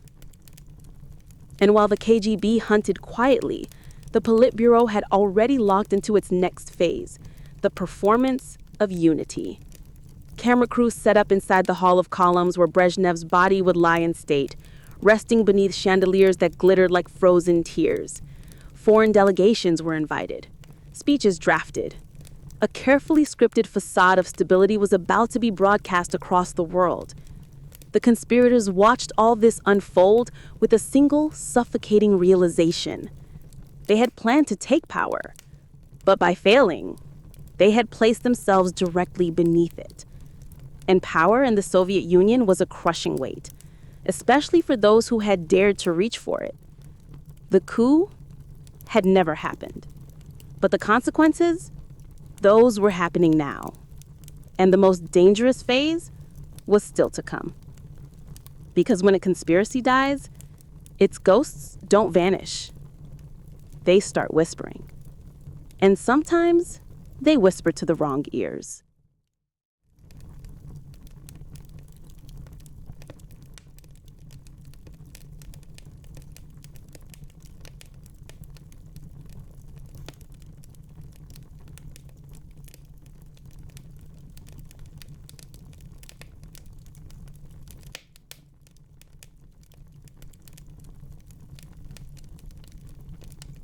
Brezhnev's funeral became the perfect stage for a nation pretending to be stable. The Soviet Union knew how to bury leaders with grandeur. It had done so enough times.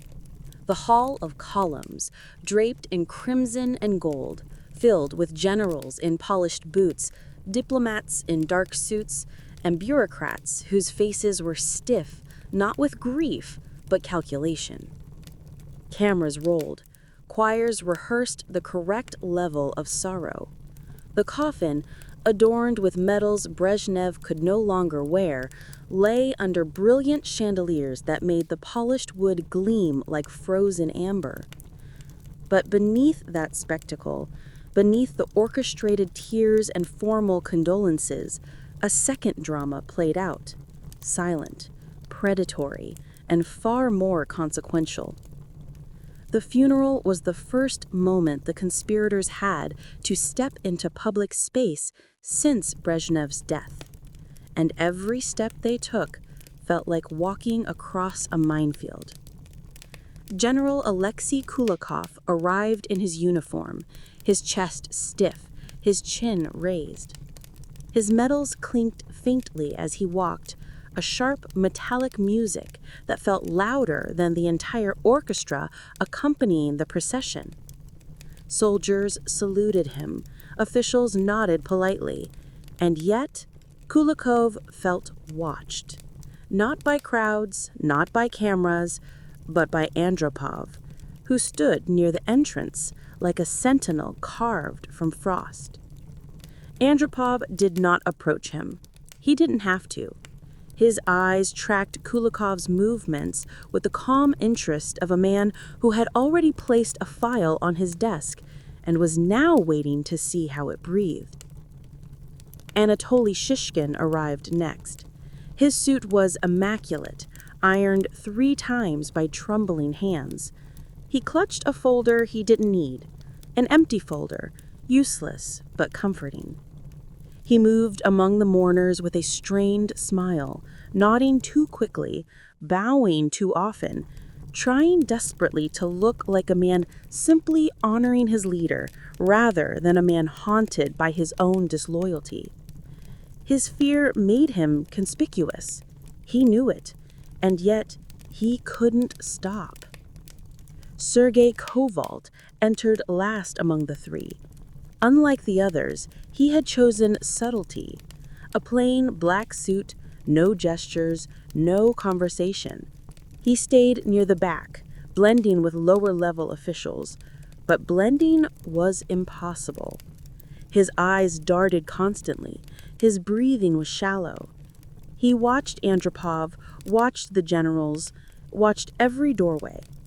Anyone observing him might have mistaken him for a grieving bureaucrat, overwhelmed by the moment, unless they looked carefully, because grief rarely glances behind itself as often as guilt does.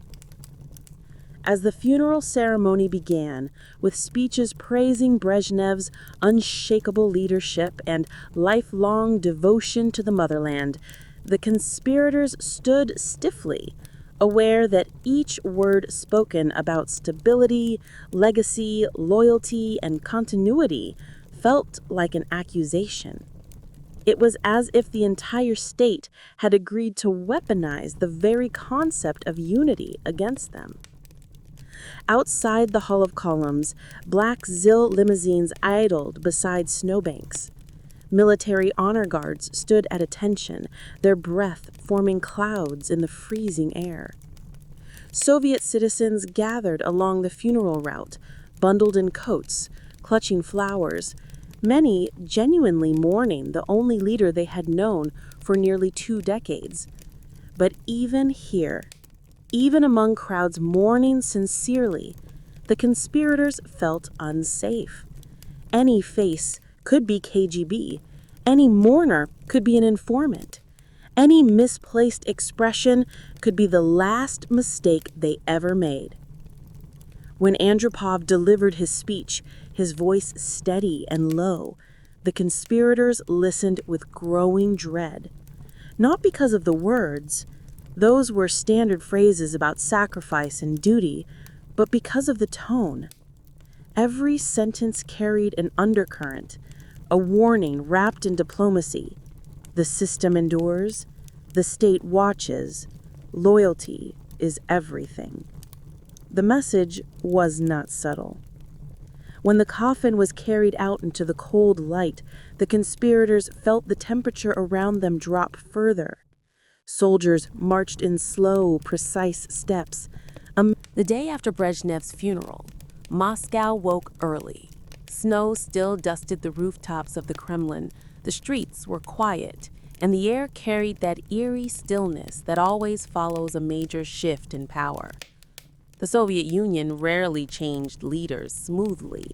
Each transition carried tremors underground, subtle but dangerous. And now the plates were shifting again. For the conspirators, this was the most fragile moment yet. Within 12 hours of the funeral, Andropov had already begun reorganizing the internal machinery of the state. Officially, these moves were described as routine security reviews and structural adjustments. Unofficially, they were the first signs of a net being pulled tighter, slowly, methodically, and without mercy. General Alexei Kulikov learned of the changes from a junior officer who arrived at his office pale and sweating. "Comrade General," the officer stammered, "there are new KGB observers assigned to the Central Military Command." Kulikov's brow tightened. That alone wasn't unusual. The KGB had always kept one eye on the military, but the officer swallowed hard before adding, "They asked specifically about you." Kulikov dismissed him with a calm nod, but the moment the door closed, he felt his pulse hammering. He knew how the KGB worked, slowly tightening pressure, pretending to be merely curious, until suddenly the walls closed in. Andropov didn't scream, didn't threaten, didn't storm into rooms. He simply watched, and when the time was right, he acted. Konstantin Vatutin, the second general in the plot, sensed something similar. He was summoned to a meeting with the new defense minister, a bureaucrat known for his bland expression and his ability to destroy careers with a single signature. The meeting was casual, just a conversation about future priorities. But Vatutin noticed the way the minister's assistants wrote down every word he said, even the coughs. When he left the office, the assistant didn't look at him with respect. He looked at him the way a hunter watches a wounded animal.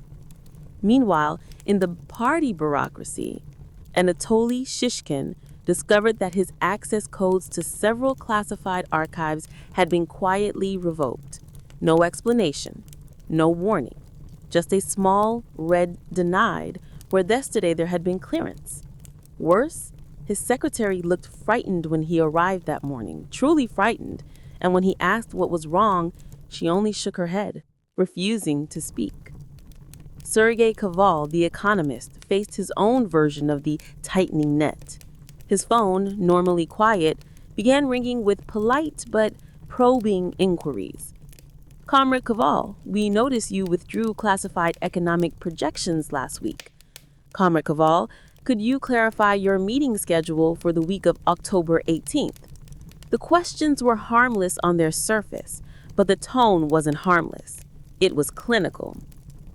By the afternoon, the conspirators met again, not in their usual apartment, but in a dusty basement archive beneath the party's agricultural ministry, a place no one willingly visited. The room smelled of mildew and old paper. A single bulb flickered above them. "This is it," Kulikov said, his voice low, his jaw tight. "He knows." "He may suspect," Shishkin whispered, wringing his hands. "That isn't the same as knowing." "He knows," Kulikov repeated. "Andropov doesn't act on guesses." Koval leaned against a filing cabinet, trembling. What do we do now? For the first time since their conspiracy had begun, there was no pretense of bravery left in him.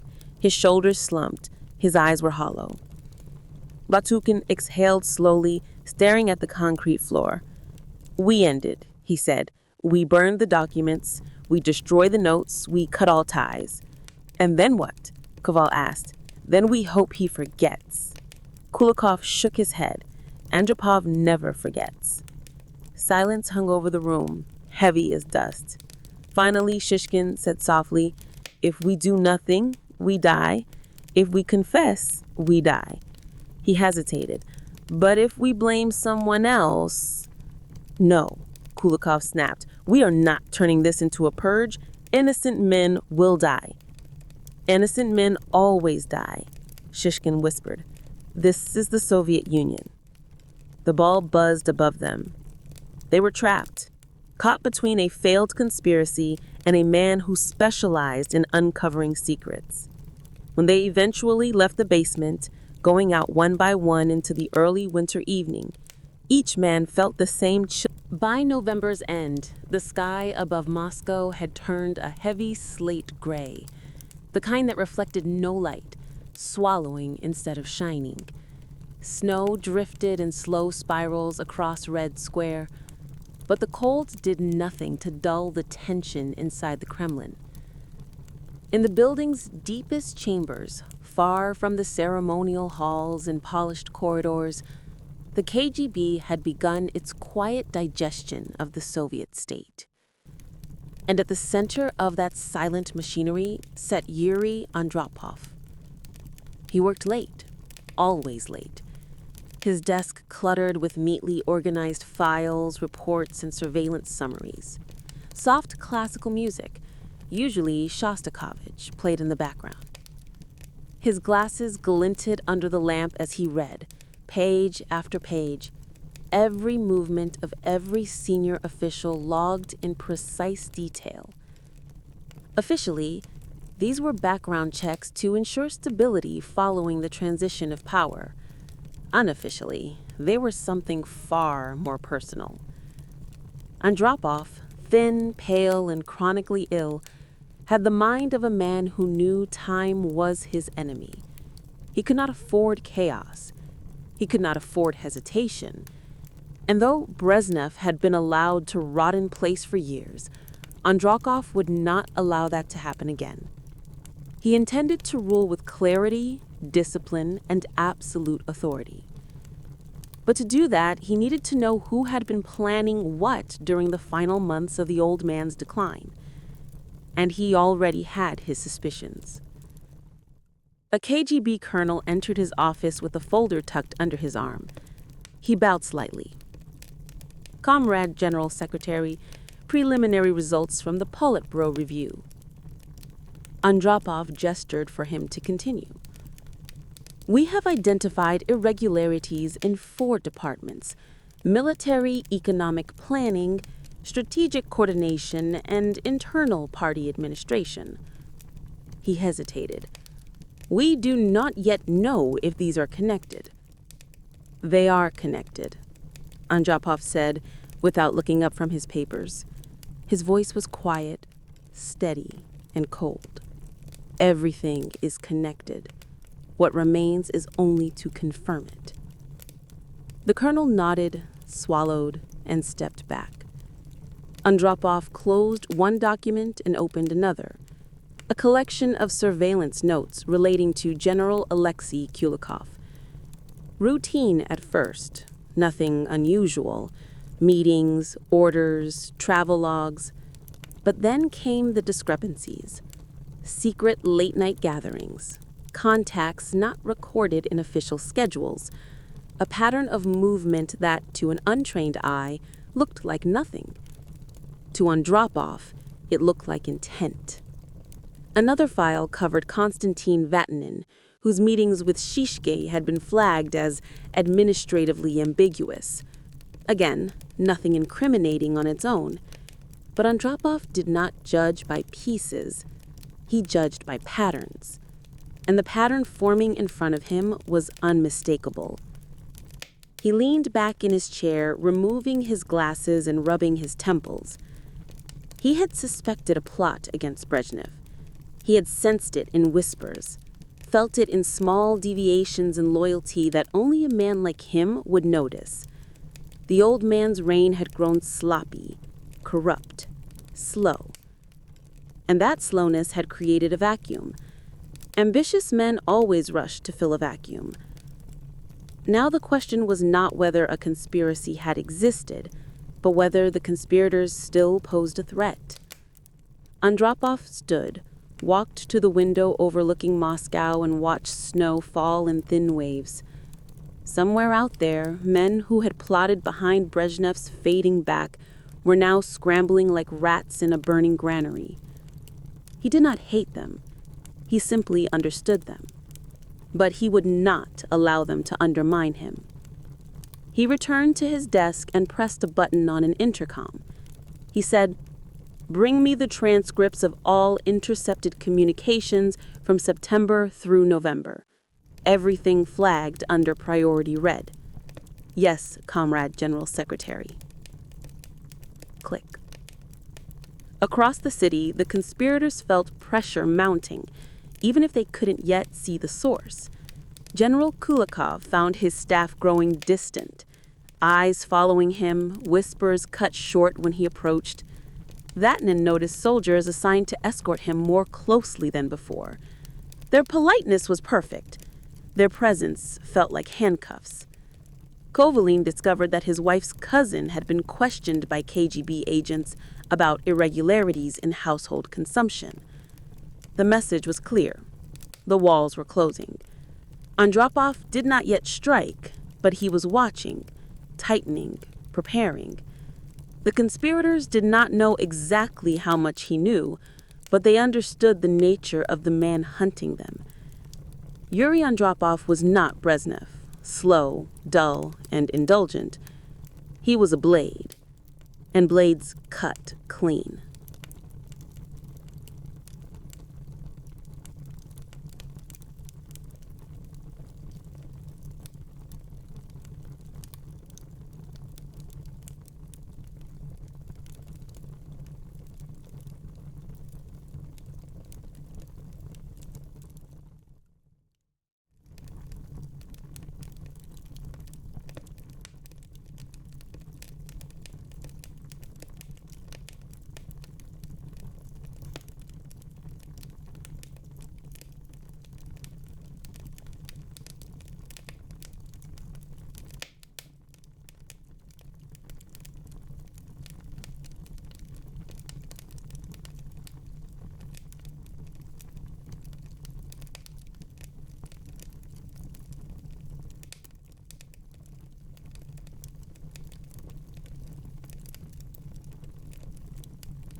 Morning broke over Moscow in a pale wash of color, the sun barely visible behind clouds thick as concrete. But even without bright light, the city sensed that something was shifting, a heaviness in the air, a change in the rhythm of footsteps, a new sharpness in the behavior of men who held power. By early December, rumors swirled through government corridors like icy drafts. Andropov was digging, and once he dug deep enough, people would disappear. Everyone knew the KGB could move slowly when it wanted to send a message, but when Andropov was in charge, it could also move with the speed of lightning. That morning, inside the Ministry of Defense, General Alexei Kulikov took his seat at a long, polished table. His officers sat straighter than usual, their faces stiff, their greetings short, controlled. Something was wrong, and he felt it immediately. A prickling sensation crawled up the back of his neck. He leaned toward a trusted aide. Did something happen? The aide nodded slightly, though his eyes stayed forward. There were inspections at 0400 hours. Inspections. By the KGB. Kulikov froze. Andropov? He asked under his breath. The aide didn't answer, which was answer enough. Across the river, Konstantin Vatutin was having a similar experience. His office felt colder than usual, the air somehow thinner. His secretary, normally cheerful, avoided eye contact. On his desk lay a summons stamped with the seal of the Central Committee, request for clarifying discussions. That was bureaucratic code for, we know something, and we want you to sweat. Latutin tried to calm his breathing, but his thoughts were racing. Had someone talked? Had someone cracked under pressure? Had someone been caught off guard, monitored, overheard?